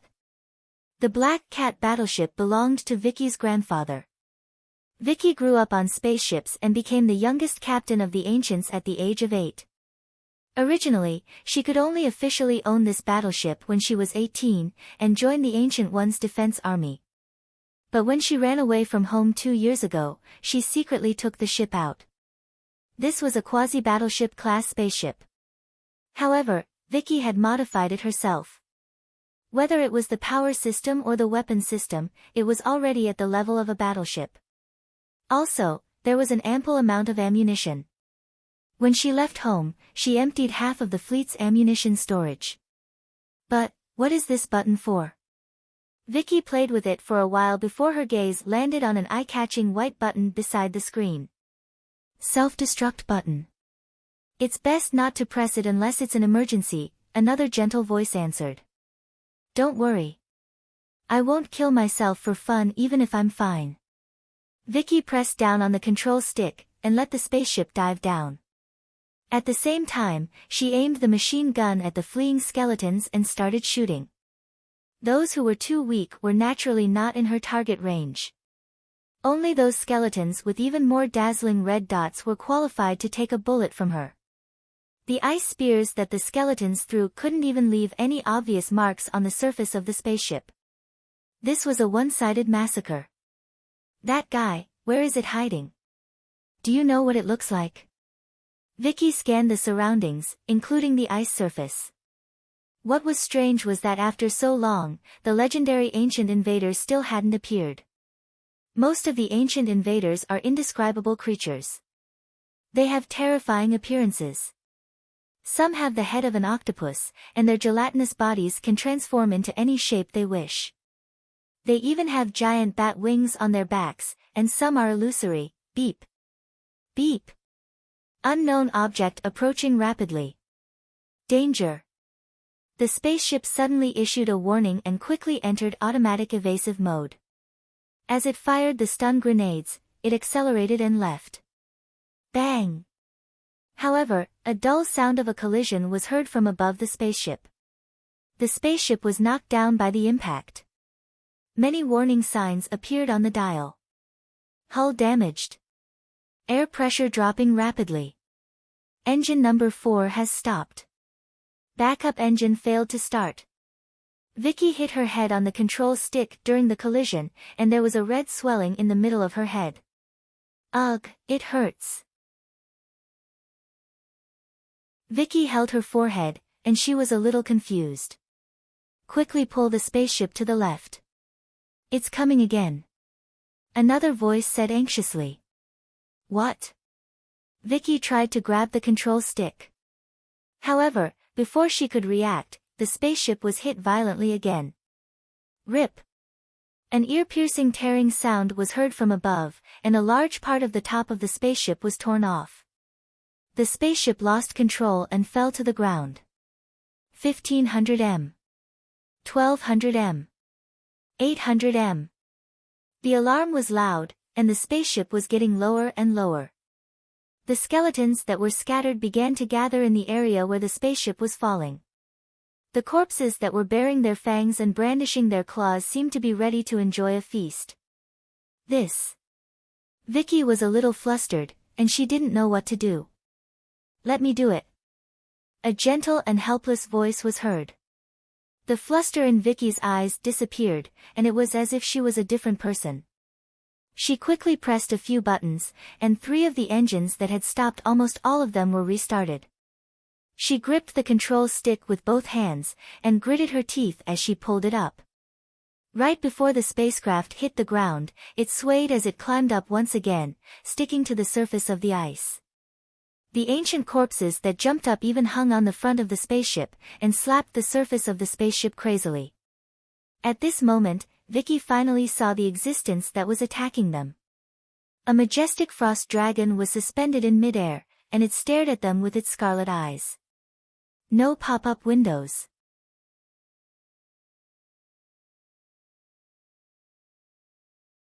Chapter 2171. The gigantic frost dragon had a wingspan of more than 200 meters, and its claws were as sharp as swords. Its crystal-clear wings were like condensed frost, and its powerful aura made Vicky feel how small she was. It was the fear that came from the depths of her soul when the dragon looked down on her like an ant. Weren't there corpses everywhere? Why is there such a powerful dragon here? Vicky's voice was trembling slightly. It was this big guy that had attacked the fighter jet earlier. The Ancient One's best fighter jet had not been able to dodge automatically. Although the spaceship was temporarily under control, many of its engines had stopped, and the exterior of the cabin was severely damaged. It was impossible to escape at full speed. Fortunately, the weapon system was still operating normally. Vicky pulled out the weapon system without hesitation and aimed the electromagnetic cannon at the dragon. At the same time, 4 homing missiles were fired, flying toward the frost dragon in a crisscross pattern. Boom! The electromagnetic cannon was successfully charged, and the shells flew out of the huge cannon barrel. The spaceship flew backward, trying to get away from the dragon. 5 cannonballs were enough to reduce everything in an area to nothingness. Even if it was not enough to deal with the dragon, it would at least increase her chances of escaping. The dragon was too powerful, so powerful that Vicky lost the determination to fight it. The spaceship was severely damaged, and she had to leave. Once she landed, she could not imagine the scene of thousands of ancient corpses pouncing on her. Then, she saw something that shocked her. The shells that were flying toward the frost dragon seemed to have fallen into a swamp when they were within 500 meters of its body. Their speed decreased rapidly, and then all of them stopped. The 5 shells were suspended in midair just like that. It's a domain. Vicky's heart skipped a beat. The powerful frost domain from the frost dragon, which was beyond grade 10, could freeze everything within range. Then, Vicky tapped on the screen and manually detonated the bombs. Boom! Boom! Boom! The bombs exploded one after another, annihilating the dragon. Vicky was delighted. She tried to reignite the engine that had stopped, and at the same time, she pushed the control stick and pulled the spaceship upward, intending to accelerate and escape. In front. Vicky looked up, and her expression changed drastically. A huge, indescribable object rose from the surface of the ice. The ice cracked, and like a mountain, it blocked the path of the spaceship. It was a jelly-like mountain of flesh covered in black scales, wriggling like a giant worm. It had a pair of giant bat wings that were thousands of meters tall. Black mucus flowed down its body, corroding the ice and blackening it. Vicky came to an emergency stop. Her face was pale as she looked at the indescribable thing in front of her. Immense fear filled her heart. This was clearly the legendary ancient invader. Only when one stood in front of it did they realize how insignificant they were. As well as the ridiculous words he had said earlier. The Ancient One. A low, ear-piercing voice rang out, carrying anger and mockery. Then, the mountain of flesh wriggled in the direction of the spaceship. It was as if a huge mountain of flesh had collapsed. It's not working. Failed. Power failure. Vicky tried to steer the spaceship away, but the spaceship's propulsion system failed. The spaceship plummeted and landed heavily on the ground. What do we do now? Vicky asked anxiously. Leave it to me again. You're better at spaceships, but I'm better than you when it comes to individual combat. Vicky jumped down from her seat, rushed into the weapons warehouse, and jumped into a mech. It was a 5-meter-tall black mech that completely covered her. It was equipped with a black sniper rifle and a black and red scimitar that was almost as tall as her. The huge barrel of the gun reflected a ghostly light. The scimitar that was made of super steel was enchanted by the most powerful mage of the Ancient One. Activate the spaceship's self-destruct program. Vicky ordered. The spaceship's cabin door opened, and the ejection system allowed the mech to fly out of the spaceship. Coupled with the mech's built-in propulsion system, it appeared thousands of meters away in the blink of an eye. Boom!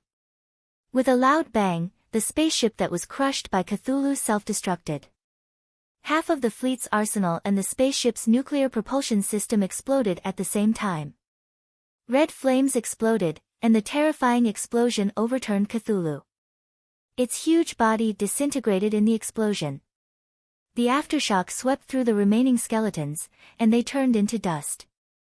The ice layer shattered, and everything melted and vaporized in the flames of the explosion.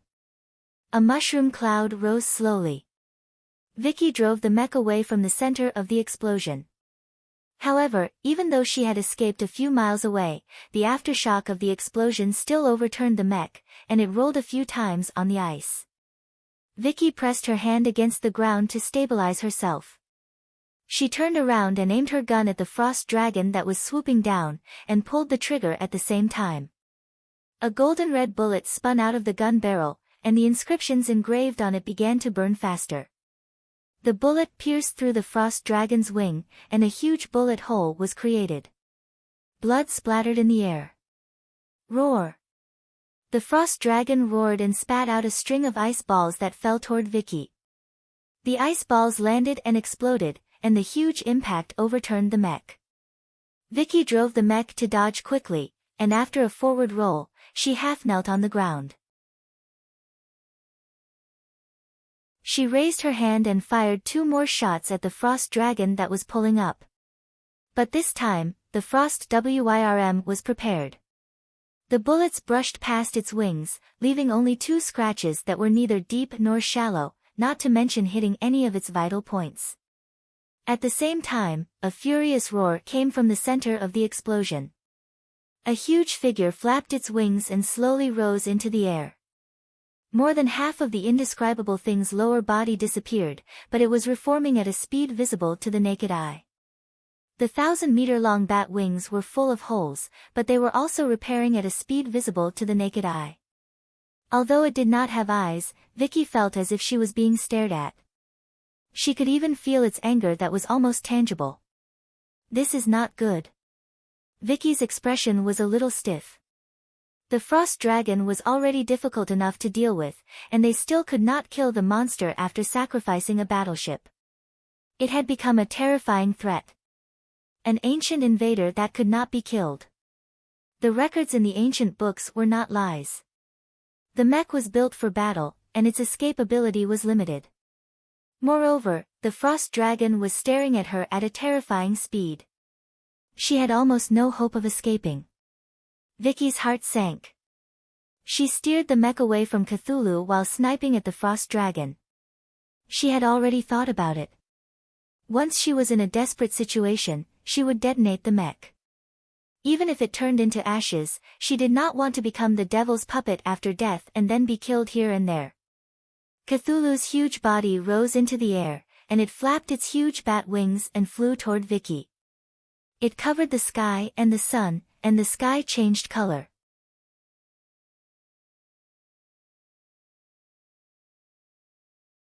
Chapter 2172. The Ancient still has such a weapon of mass destruction. Why didn't she use it last time? Meg sat on the griffin's back and looked at the huge mushroom cloud rising in the distance. The tremors transmitted from the ground shook the ice layer hundreds of miles away. Meg felt that an explosion of this scale was quite compatible with the mushroom cloud. He had already determined that the second battleship that suddenly appeared today was the Ancient's reinforcements that she had invited. Moreover, this reinforcements also carried the Ancient's weapon of mass destruction and was ready to attack and kill Cthulhu. Speaking of which, the Ancient might have been passed down from ancient times and did not restrict themselves to the improvement of individual strength. They developed their technology without restraint and possessed high-end weapons like battleships. Encountering Cthulhu that had been sealed since ancient times again, they could look forward to seeing if they could kill it completely. Meg knew himself well. If he was at the center of the explosion, he would probably be vaporized on the spot. Charge in that direction and speed up. Meg patted his old buddy. He wanted to see the result of this explosion personally. Whether Cthulhu was killed or seriously injured, it was very important information. Towards the Ancient Ones, he still maintained a respectful and distant attitude. If it was not related to real interests, he would not have complete trust. Damn it! Vicky's heart sank to the bottom. She raised her gun and shot 3 times at Cthulhu. However, the 2-meter-long wound did not even penetrate and was repaired in the blink of an eye. This huge guy had no weakness at all. A deep sense of helplessness made Vicky feel hopeless. She suddenly felt a little regretful. She shouldn't have come here so recklessly. It's been a long time since I tasted the Ancient. It's indeed the best to reminisce. A low and piercing voice rang out as Cthulhu leaned over and pounced at Vicky. Activate self-destruct program. Vicky held the joystick tightly with both hands and stared at the swooping Cthulhu. She felt a little sorry for her team members. She had just brought them hope, but she could not go back. A bright red countdown appeared on the screen and the alarm became shrill. Vicky put away her big gun and took off the red machete, holding it with both hands. Live or die standing. This was her family's motto. Cthulhu's huge body cast the shadow of death as a chill enveloped her body.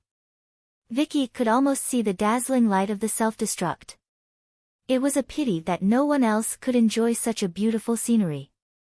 Swoosh! Swoosh! Just then, 2 cannonballs flew over and landed on Cthulhu's body and exploded. Cthulhu's half-recovered body was once again blasted into smithereens. The massive shockwave pushed its massive body back by hundreds of meters. What's this? Vicky's eyes lit up, and she subconsciously stopped the self-destruct program. The familiar fiery thunderbolt armor-piercing bullet. This was the standard cannonball of the Ancient. Vicky fell to the ground and shielded her chest from the aftermath of the explosion. As soon as he raised his head, he saw a gray battleship slowly appearing in the sky. I'll covers S Vicky's SSSSSSS, be careful of that frost dragon. Vicky looked at the frost dragons dive toward the gray warship and said anxiously. Previously, she was ambushed by the frost dragons, which caused the warship to be damaged. Although she did not know who came to save her, if the warship was damaged again, they would all die here. The gray warship also accelerated and dived downward. Then, it quickly rose from the left front. The frost dragon's claws swept across the side of the warship. Frost quickly condensed on the surface of the warship. Beautiful! Vicky praised in her heart. If she could have done that, she wouldn't have been shot down from the sky. However, this was not the time for her to sit back and watch. The mechanical arm pressed hard on the ground and the Vicky's mech bounced up and rushed toward the warship. The thrusters behind it spewed out blue flames as its speed was increased to the maximum. On the other side, Cthulhu, who was repelled, let out a roar. It recovered from its injuries and chased after the mech again. Although the Grey warship's dive this time avoided the Frost Dragon's attack, it also missed the opportunity to retrieve the mech. The Frost Dragon changed its direction and rushed toward Vicky again. With a flap of its wings, countless icicles condensed out of thin air and turned into a rain of icicles that covered the warship. The Grey warship's defense cannons were activated.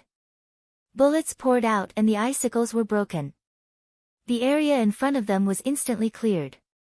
Instead of retreating, the warship moved forward and locked onto the Frost Dragon.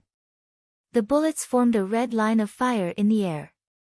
Although the Frost Dragon dodged skillfully and had the help of the Frost Domain's defense, its body was soon injured.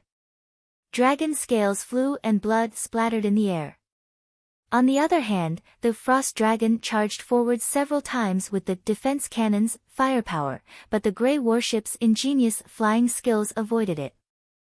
However, the icicles that exploded at close range still left big and small potholes on the warship. Mag saw such an exciting scene when he arrived at the scene. The Grey warship was exchanging blows with the Frost Dragon in the air. It was dangerous. On the ground, a black mecha was sprinting. The flames that it spat out allowed it to cover 100 meters in a single step. It left an obvious trail on the ice. And behind the mecha, Cthulhu, whose lower body was blown off, flapped its huge bat wings and followed unhurriedly. Further away, a huge crater with a radius of a few thousand meters appeared on the ice field. All kinds of broken warship fragments were scattered around the crater. What's going on now? Meg's eyelids twitched. It was different from what he had imagined. Judging from that huge crater, the previous explosion was even more terrifying than he had imagined. After all, outside Chaos City, hundreds of 10th-tier powerhouses joined forces, but they didn't manage to make Cthulhu's head so miserable. But using a warship to sacrifice itself to Crassus? Was this ancient's way of fighting so simple and violent? Unfortunately, even such a powerful explosion couldn't kill Cthulhu. And judging from its body's continuous recovery, this kind of injury was still within its recovery range. This was most likely the reason why the ancestors of the past could only seal it after paying an unimaginable price. It was like this tens of thousands of years ago, and it was still the same now. Miss Shi, do you need help? Meg took out his walkie-talkie and called Shi. The mecha that was sprinting on the ground was already shrouded by Cthulhu's shadow. The 5-meter-tall Gundam was no different from an ant in the face of a 1,000-meter-tall monster.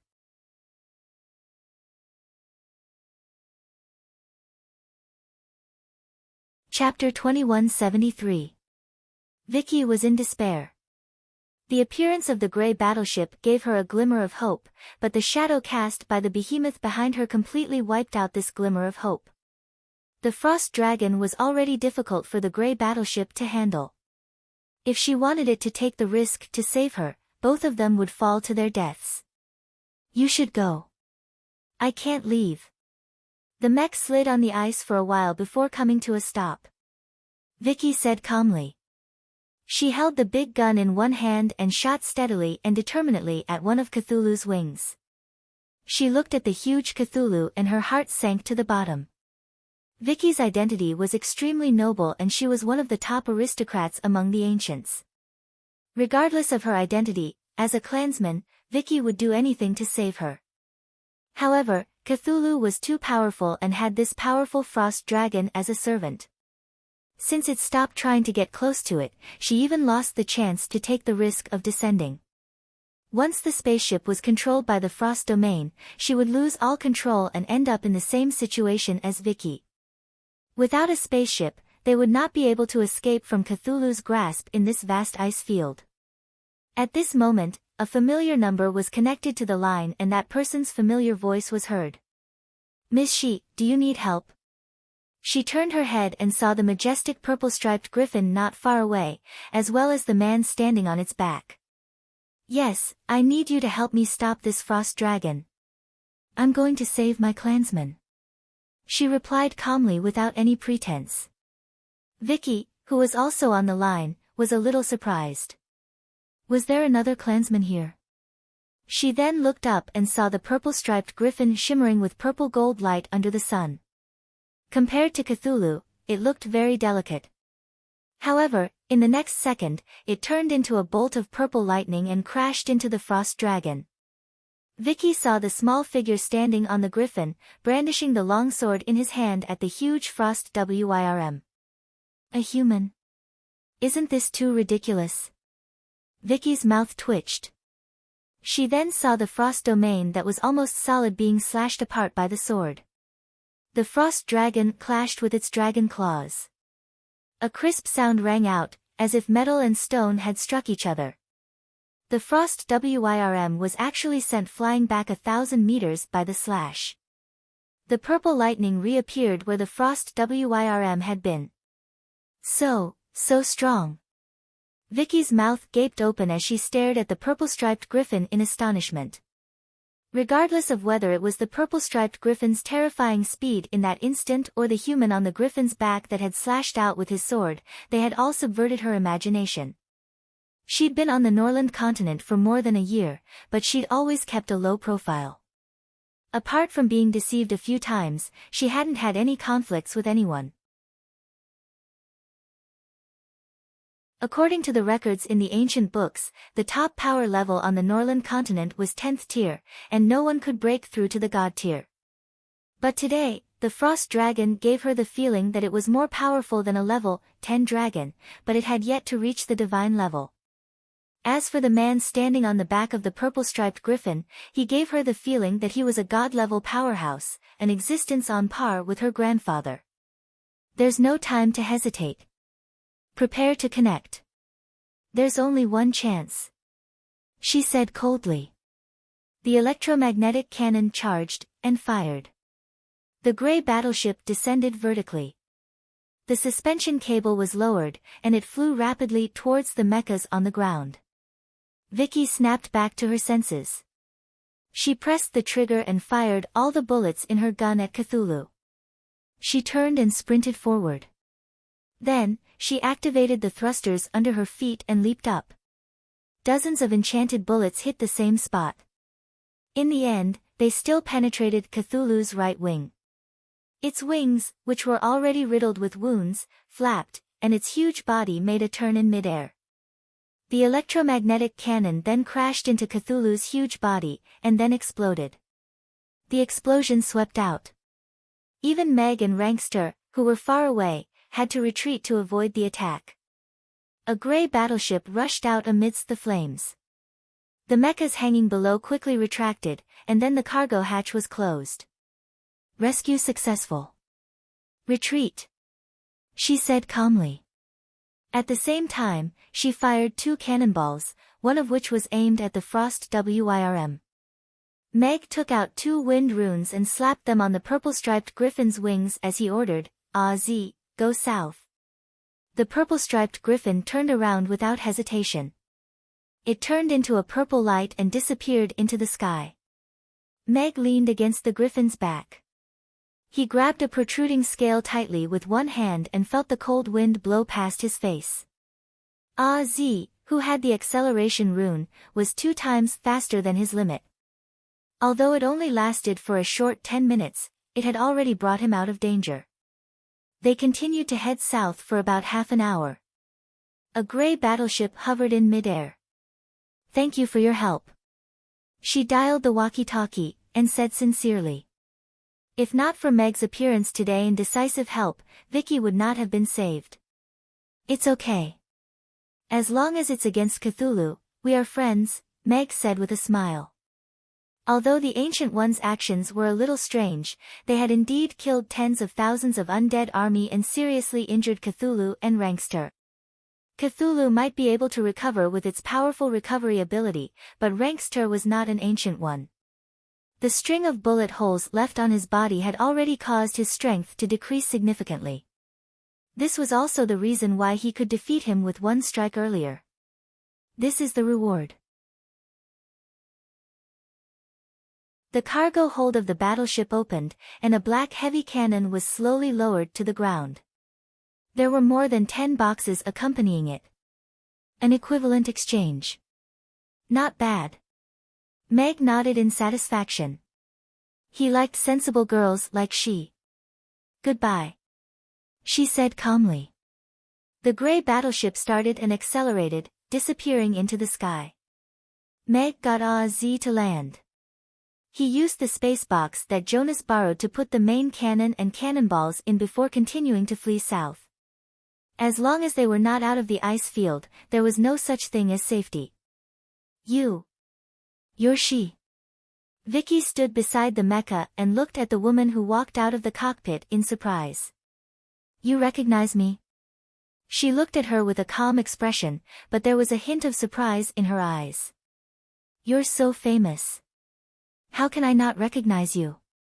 You're the champion of the last PUBG competition and the record holder for headshots, marksman she. Vicky looked at she with starry eyes. And I also know that you know who I am.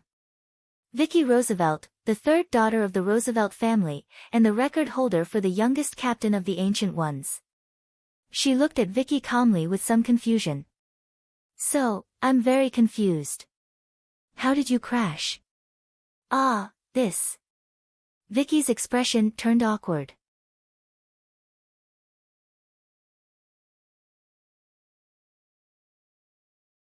Chapter 2174. Vicky was indeed an excellent captain. She was the record holder for being the youngest captain in history. Her family did not deliberately give her this title to flatter her. She was obsessed with warships when she was young and had an amazing talent in piloting them. Therefore, at the age of 8, she could already skillfully control a warship and complete a series of operations on her own to pass the captain's assessment. Of course, this monstrous achievement belonged to the gentle Vicky. If she was the one piloting the warship at the beginning of the battle, she would definitely be able to make the most correct response when the Frost Dragon appeared and safely get the warship out of danger. She felt a little regretful at the thought of this. The Black Cat was the best warship for the Ancient Ones. It was extremely expensive to build and half a fleet's ammunition was used on it. What exploded on the ice field just now was not fireworks but money. That man from before, who is he? Vicky changed the topic and looked at she. The man from before also saved her. As a person who would repay kindness, she needed to know his name first. Alex, she said. Alex? Vicky frowned and thought that the name sounded familiar. Suddenly, her eyes lit up. He's the dragon-slaying warrior, Alex? In the past year or so, Vicky had been traveling around the Norland continent, and the most legendary stories she had heard were all about the man named Alex. The emotional entanglement and story between him and the elven princess made her want to adapt it into an opera and had already written part of the script. She did not expect that after going around in circles, she would be saved by Alex. It was a pity that it was not the usual hero saving the damsel in distress.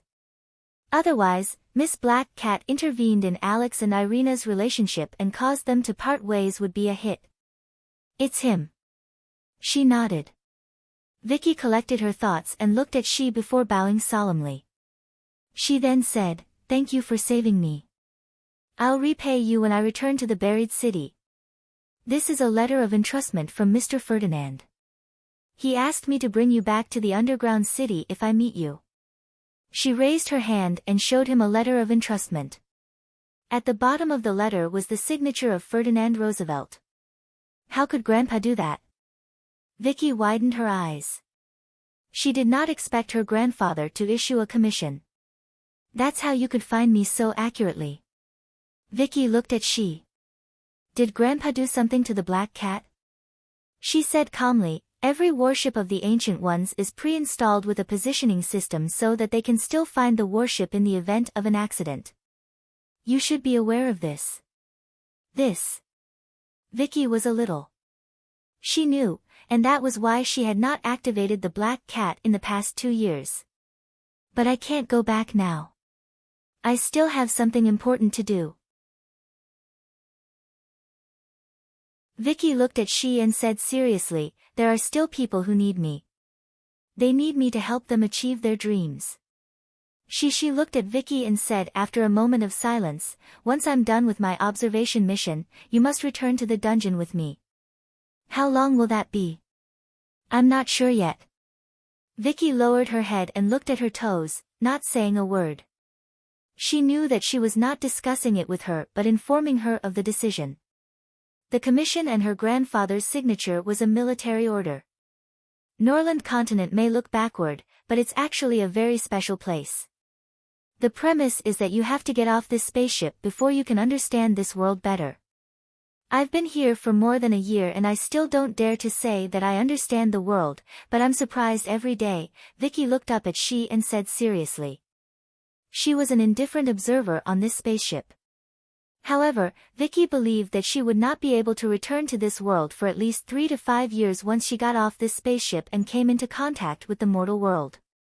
She wanted to refute Vicky's statement, but the delicious braised pork was indeed beyond her imagination and understanding. It even appeared in her dreams for the past 2 days.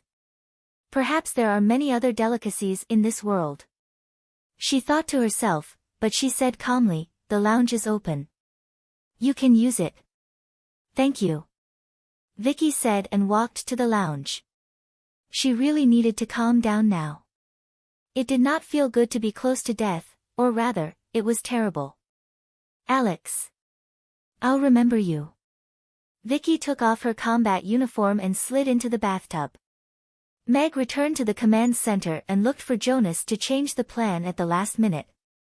Looking at the miserable expression on old Cheong's face, Meg patted him on the shoulder and smiled like an old capitalist. The main cannon from the Ancient One was a killing machine against the undead army. Meg did not know who was piloting the crashed battleship just now, but he could not help but want to scold her for being a prodigal. The bomb that exploded just now was enough to wipe out half of the million-strong undead army, okay? What one had to do was to carefully find the gathering place of the undead army, drop a few bombs, and then slip away before Cthulhu appeared and appear at the next gathering point. However, this prodigal ran to Cthulhu and listened. Judging from the voice in the previous conversation channel, it should be a female captain. Judging from she's risky rescue, it was either an old acquaintance of hers or someone of high status. She was a cold-blooded animal. This was something that Meg was very sure of. What happened in the ice field earlier? Irina's voice came from behind. Explosion. A violent explosion. Meg turned to look at her and recounted what happened earlier in detail. Didn't you say that she's the only Ancient One on the Norland Continent? Irina's beautiful brows furrowed. Perhaps she didn't understand the situation. Otherwise, she wouldn't have let that battleship launch a meaningless suicide attack and put herself in danger, Meg speculated. This was also what he was thinking on the way here earlier. That terrifyingly calm woman was not someone who would put herself in danger easily. Irina nodded slightly, and said, Lewis was looking for you earlier. The dragons intend to form a team and enter the ice field to clean up the skeleton army before the battle to reduce the pressure on the front line during the battle. There's no need to go. Cthulhu has moved all the undead army under the ice. We can't find the target at all. Instead, we'll become Cthulhu's prey. Meg shook his head. The dragons are our core air attack force. If we suffer heavy losses before the battle, we won't be able to fight this battle. Oh, right. The people from Lantist are here. Dexter wants to see you, Irina said.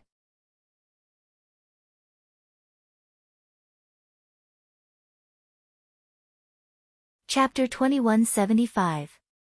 In the underground city.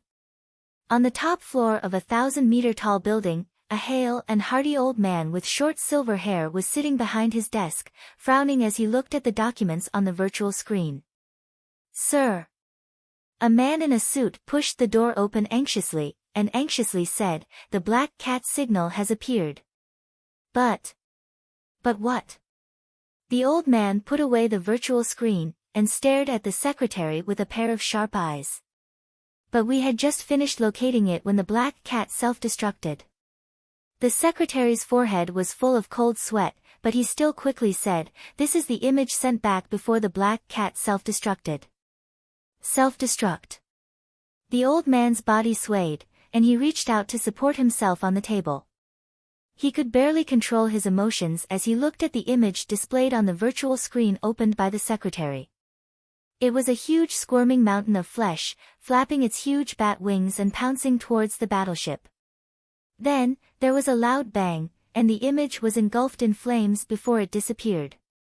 It was only a short 10-second video, but it was still extremely terrifying. Cthulhu.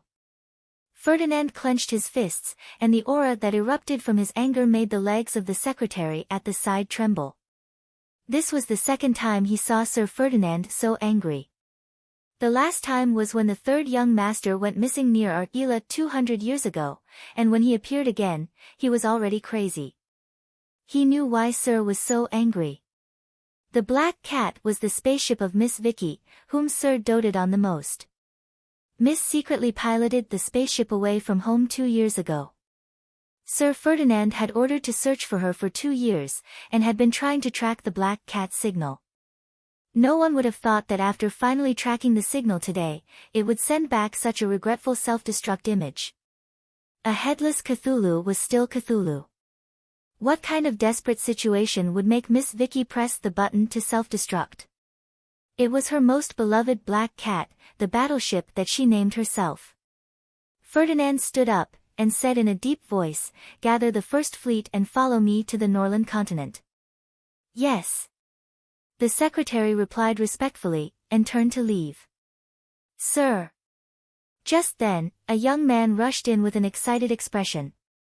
The secretary was slightly shocked. Sir was in a bad mood now, and couldn't help but worry that his subordinate's recklessness would anger Sir. "Miss Vicky." "Miss Vicky is currently on Captain Shi's warship." The young man looked at Ferdinand and said, "What?" Ferdinand's eyes lit up. "You're saying that she saved Vicky? Is the news accurate?" The Secretary General was also shocked. They were so close to Cthulhu that Miss Vicky had no choice but to detonate the battleship. How could she bring Miss Vicky down? "Look, this is the image that Captain Shi just sent back." The young man turned on the virtual screen and played a video.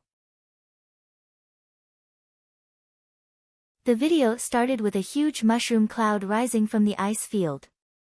This should be the video of the black cat's self-destruction. Then, the image zoomed in on the ice field, and a small mecha was being chased by Cthulhu.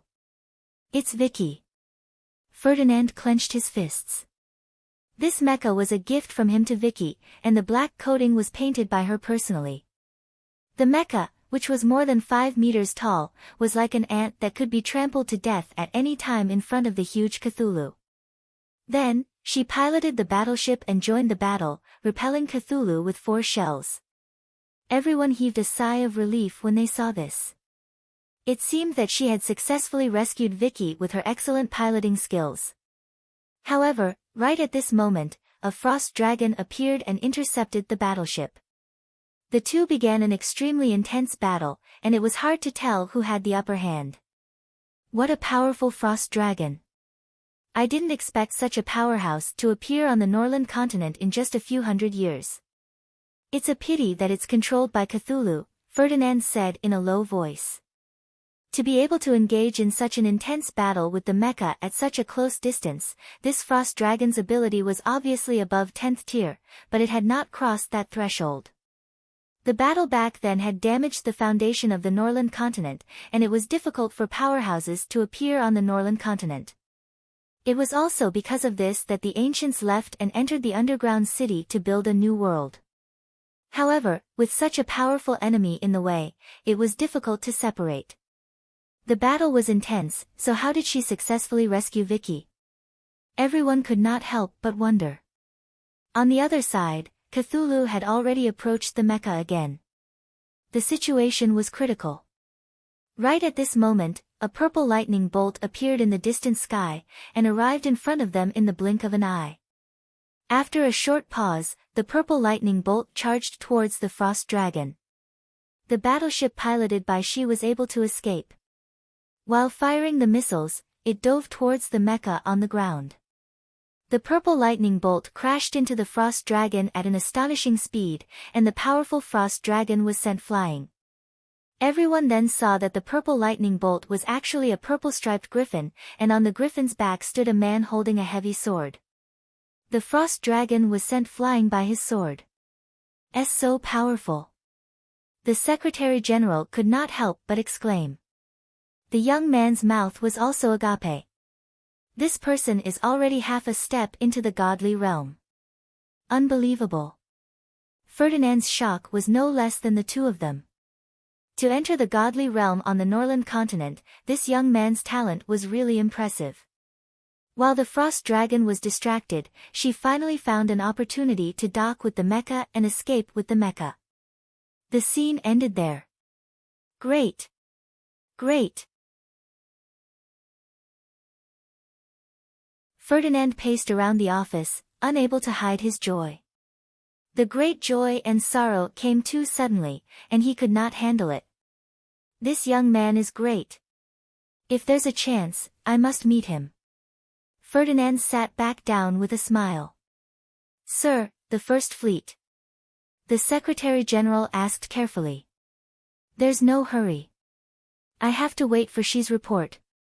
Ferdinand raised his hand and looked at the Secretary General. What's the situation at Argila?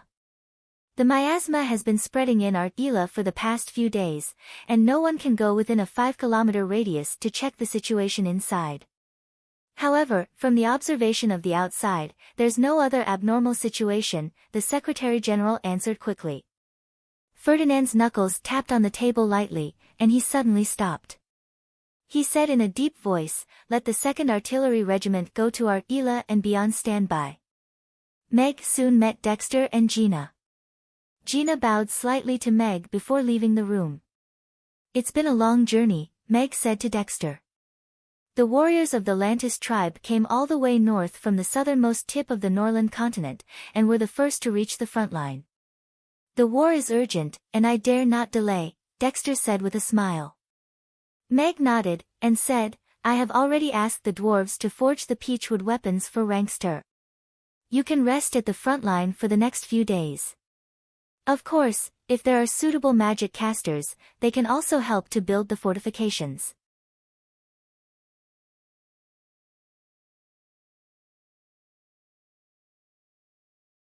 Chapter 2176. I will make arrangements for this. Dexter nodded. He hesitated for a while before saying, other than that, I have something to report to Lord Alex. Meg looked at him. There was a strange movement under Lantis last night. The sky pillar shook violently for the entire night, and it didn't stop. This has never happened in Lantis' thousands of years of history, so I'm worried that it might have something to do with the devil, Dexter said. There's such a thing. Meg frowned. Even Lantis didn't know when they had sunk to the bottom of the sea, let alone the reason. However, it was indeed unusual for there to be a strange movement under Lantis at such a time. I will go and investigate this. Meg nodded. He was going to make a trip back to Chaos City to transport the cannons. It seemed like he had to make a trip to Lantis as well. After that, Meg brought Dexter to see Dominic. He was basically in charge of the front line now, so he was naturally the most suitable person to make arrangements for Lantis' personnel. Furthermore, Lantis didn't have any logistics, so the Roth Empire had to take care of it. After settling the matters, Meg and Irina rode their flying steeds south. If another great old one breaks the seal, it will be troublesome. Irina's expression turned grave after hearing Meg's explanation. I have to see it for myself and contact She at the same time to see if she knows anything about this. Meg nodded, and sent a message to She. Soon, Meg received She's reply. Under Lantis, Cthulhu's old nest, Argila City, is sealed. I have already sensed the strange movement and reported it to the underground city, but I haven't received any feedback yet. Ila City. Meg frowned. He didn't expect that legendary city to really exist. If that was the case, it would be troublesome. Cthulhu was gathering an undead army of 1,000,000 to head south, and at the same time, there was a strange movement in Ila, which was sealed under the sea. It was hard not to link the two together. What's inside? Meg sent a new message. After a long time, Meg finally received Shishi's reply. Before Cthulhu was sealed, there was a miasma barrier outside Ila. Cthulhu's loyal servants were all hiding in the city. Therefore, the ancestors could only sink Lantist and seal it in the deepest trench in the boundless sea realm. In order to prevent the spawns of the stars from coming out and destroying the seal, the ancients had already dragged it into the underground city countless years ago, and completely separated it from the Norland continent. However, judging from the star spawns that have appeared in the underground city from time to time over the years, they are probably still alive. Mag's brows furrowed tightly after reading the silence. What's wrong? Irina leaned forward and looked at the message. Her expression was grave. What do you plan to do? Irina asked Meg. This is no longer something we can handle. Cthulhu and the undead army in the north have already exhausted all the races. If we let them know that there might be a threat behind them, their morale will definitely collapse. Meg shook his head. So, we have to push the blame to the ancients.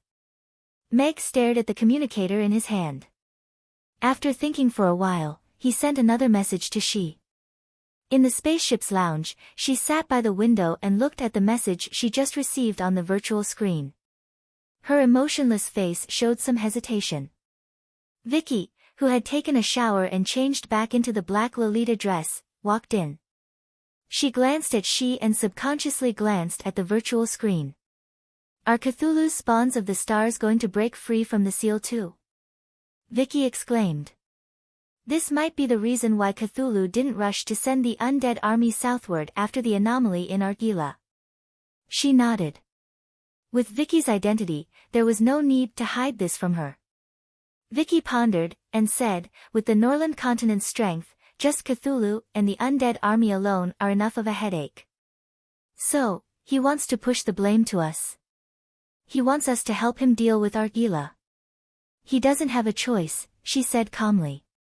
Alex was able to unite the originally divided and chaotic races of the Norland continent in such a short time and form a large and powerful allied army. She was already impressed. The ancients were once part of the Norland continent, and Ila is now in the underground city. Why can't we solve this problem? Vicky looked at She and said seriously. This is not something I can decide, she said calmly. I know who can decide. Vicky opened her bracelet and connected to the battleship network. She then dialed a number that she had not called for 2 years. After a short call, Vicky took the initiative to hang up the phone. She looked at She and said, you can reply to him now. Also, please tell him for me that this is a thank you. She nodded slightly. She looked at Vicky differently, but she still quickly sent a message to Meg. Sir Ferdinand had agreed to completely deal with Ila City, which meant that the threat from the bottom of the boundless sea realm had been removed.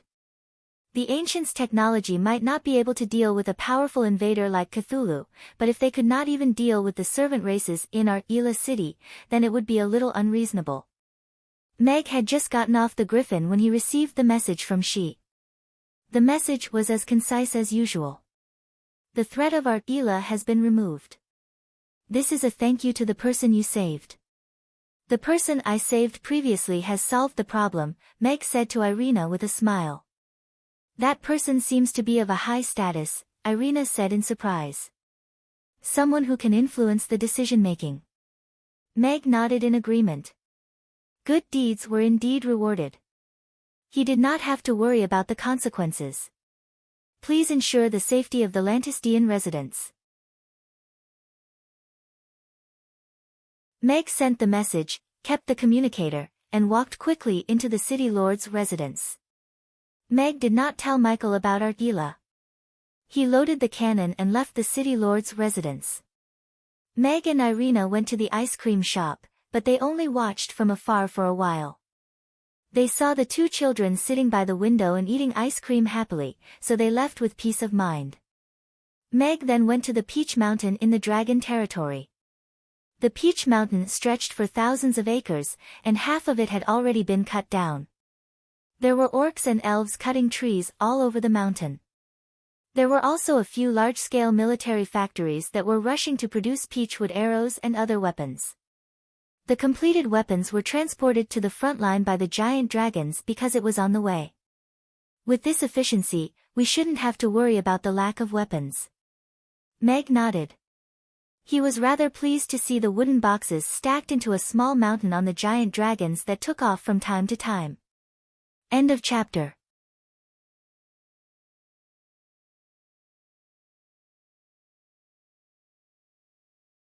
Chapter 2177. The various races of the Norland continent's allied army arrived at the front line one after another. Under Meg and Dominic's arrangements, they started to set up the defensive line. Meanwhile, the frontline fortifications were completed beyond expectations after receiving the support of the various races. They even paved a 100-meter wide path of glutinous rice and dug a 100-meter deep trench in front of the Biligus mountain range. Digging a hole was very simple for the demons who were good at digging. The glutinous rice path bet all the glutinous rice that was transported to the front line. Apart from the gaps in the three canyons, the entire mountain range was paved to prevent the skeletons from climbing up. Meg sat on the griffin and inspected the Biligus mountain range, which was basically completed. Black cannons were erected on the front line. There were 3,000 of them. The dwarves used their entire race's resources to supply the cannons, displaying their terrifying talent and ability in forging. Apart from the cannons, simple explosives were also continuously transported to the front line.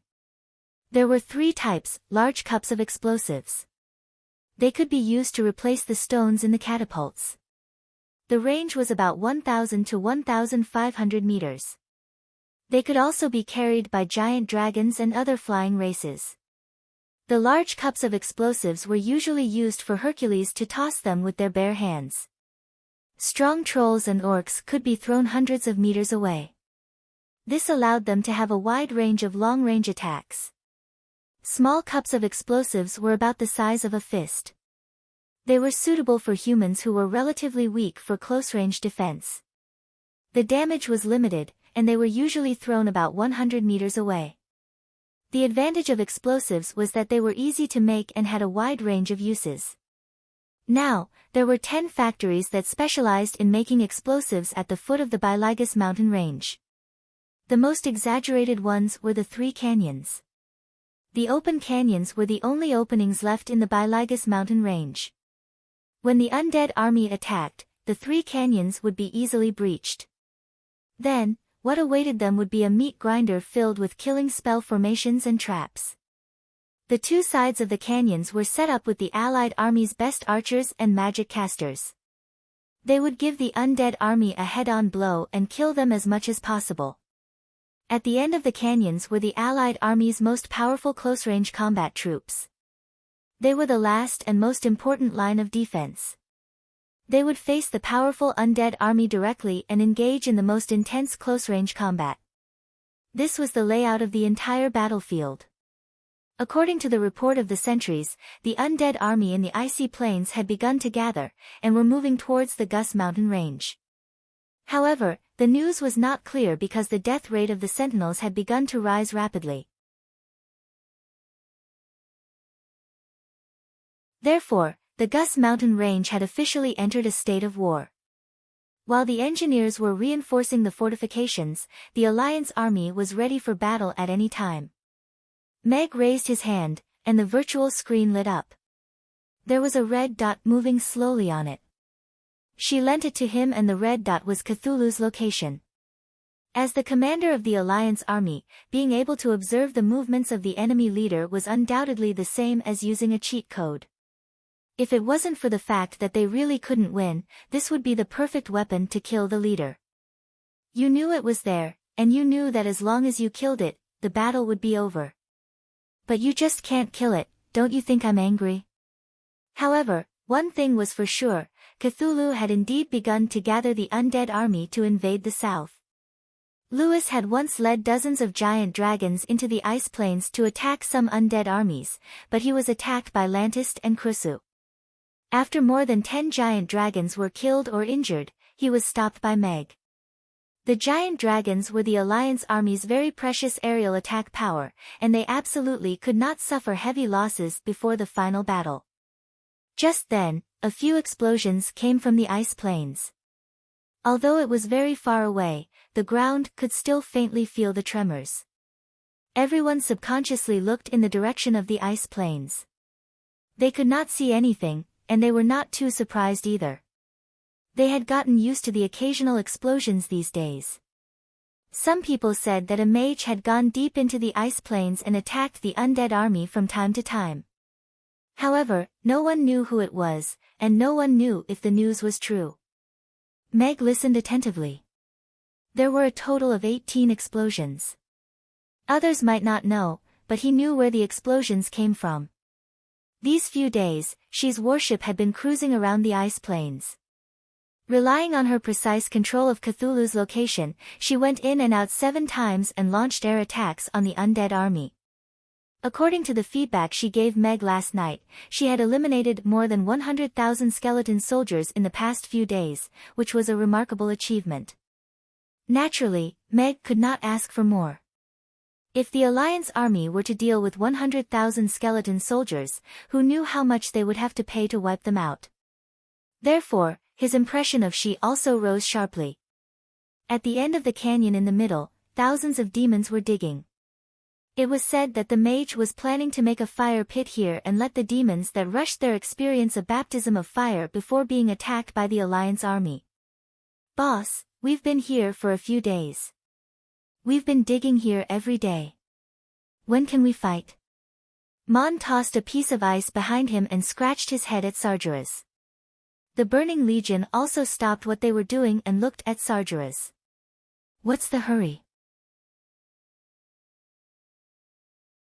"When the undead army comes, you'll have plenty of chances to fight." Sargeras rolled his eyes and punched the ice in front of him. A 2-meter deep hole appeared, and the ice was evaporated by the hot air. This was already the 3rd day that they had followed the team from Chaos City to the front lines. During these past few days, they had been helping with the construction, and hadn't seen a single skeleton. Not to mention the fact that Mond and the others couldn't stand the loneliness, even he was getting a little tired. However, as the leader of the Burning Legion, he could not show it. "These things will naturally be arranged by Alex and the rest. We just have to do it," Sargeras continued. "Oh." Mond nodded and did not dare to ask any more questions. "Hee, let's do it well. When we go back, we'll go to Mr. Mac's place to eat Ruggiemo," Keel said with a smile. The Burning Legion's eyes lit up when they heard the word Ruggiemo, and they were immediately motivated. Sargeras looked up at the purple-striped griffin flying slowly in the sky with narrowed eyes. He secretly took out a photographic stone and recorded a few scenes. He wanted to show it to Little Boss when he went back. Maybe she would like it too. Sargeras couldn't help but smile at the thought of the Little Boss. He touched the little ring on his chest, and thought about what he should bring back as a gift for the Little Boss this time. Oh, right. The snow fox fur in the Gus Mountain Range is very famous. It would be nice if he could bring one back and make it into clothes for Little Boss.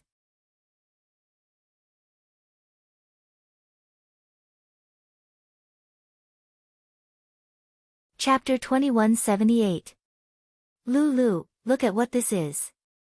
In the arsenal at the foot of the Gus Mountain Range, Mabai walked up to Lulu and took out a small furry beast with a drooping head. It looked like it was about to die. "Snow fox?" Lulu looked at the small beast in Mabai's hand and asked in surprise. "Yes, I saw an orc catch it outside just now and was about to roast it. I exchanged it with 10 peachwood arrows. Mabai smiled and threw the snow fox into Lulu's arms. He said with a smile, "This snow fox skin is good stuff. It can keep you warm in the cold. You can skin it and take it back to make a small jacket for your wife." Lulu caught the snow fox carefully and looked at the obvious arrow wound on its neck with pity in her eyes. Then, she looked up at Mabai and said, "Master, Cici definitely won't wear clothes made of animal fur. Can I keep this snow fox?" Mabai was stunned. Seeing Lulu's sincere expression, he could only wave his hand and say, "Forget it, it's up to you. Anyway, it's yours as long as you can save it." But, Disciple's wife is really a kind-hearted person. "Thank you." A smile appeared on Lulu's face as he hurriedly squatted down. First, he injected a bit of force of nature into the dying snow fox to protect its vitality. Then, he helped to stop the bleeding from its wound and sprinkled a bit of healing powder on its wound before tying it up with a strip of cloth. Druids were the children of the forest.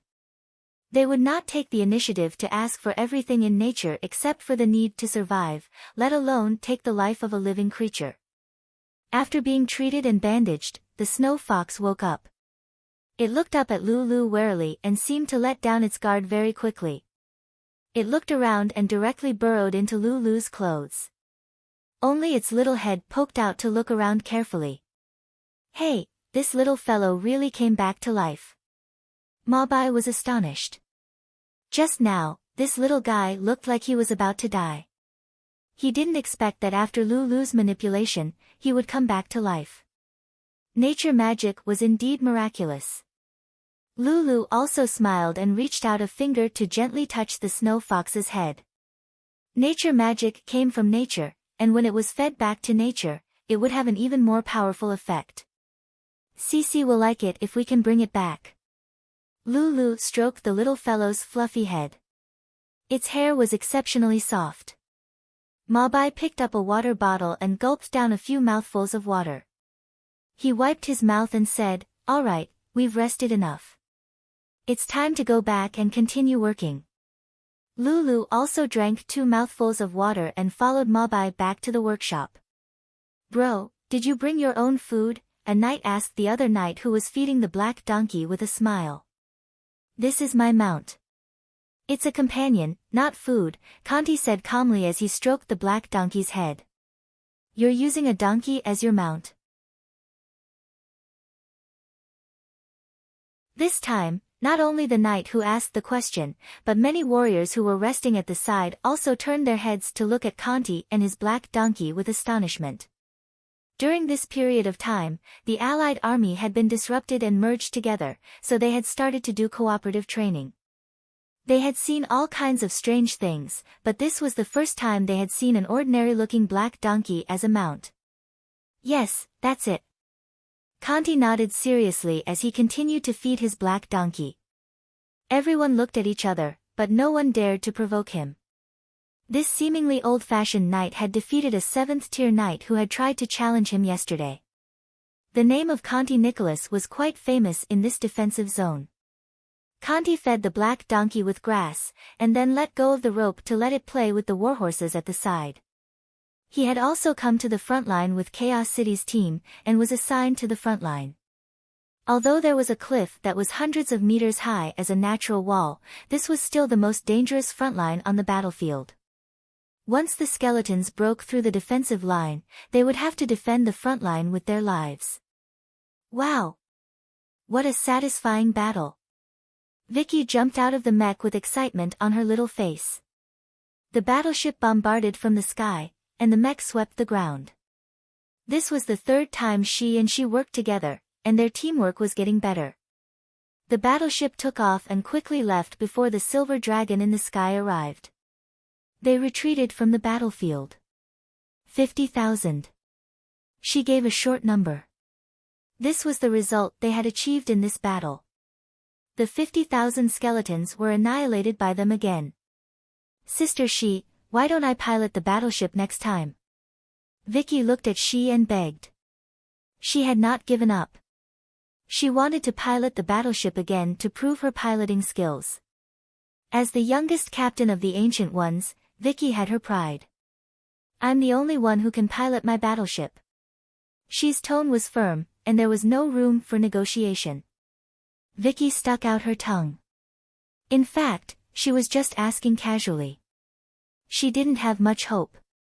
Just like her black cat, no one had ever been able to borrow it from her. Now that she thought about it, she could not help but feel sad. Such a good battleship was gone because of her. Oh yes, when is our next attack? Didn't the underground city send supplies? Did they send another spaceship? What about the first fleet? Vicky asked. This is the last attack. The other skeletons have been gathered by Cthulhu. If we attack again, we will be in danger. She shook her head and looked at Vicky. The Ancient Ones are still carrying out the underground city's secret plan. They don't intend to let the Norland continent know about the existence of the underground city. Unless the battle goes out of control, they will not send the first fleet. Doesn't that person know? He's tight-lipped. How do you know if he's tight-lipped or not? After a moment of silence, she said, when they fight, we can provide support from the side at a safe distance, but we won't appear on the battlefield. Okay. Vicky was now a tool. She could not participate in the decision-making and did not have much personal freedom. She could not help but feel guilty when she thought of her members who had lost their leader and could not perform and could only rely on their remaining money to survive. Sister I would like to go to Rodu, Vicky said. She glanced at her. She had heard Vicky's tragic story these days and knew what she wanted to do in Rodu. She thought for a while and nodded. Okay. Vicky's eyes lit up. She did not expect she to be so straightforward. She hesitated and said, do you have money on you? She took out a black card. Vicky was speechless. I have this too. I'm talking about the currency in circulation on the Norland continent. Gold coins, silver coins, dragon coins, etc. I don't. She shook her head. As an observer, how can you not have money? Don't you eat on the ground? Vicky glared. Speaking of eating, she thought of the delicious red braised pork. She shook her head and said, I never pay for my meals. Vicky raised her eyebrows. She was indeed the top female soldier to be able to say that she was eating and dashing in such a righteous manner. If she had this ability, she would not have been in this state for the past 2 years. You're tuning into the Dreamy Chapters YouTube channel. We're so grateful for your support and don't forget to subscribe to join us on this incredible journey through captivating stories. Your generosity through donations truly makes a world of difference, as it's the primary source of revenue that allows me to expand and enhance this channel for you. Thank you from the bottom of my heart for being a part of this adventure.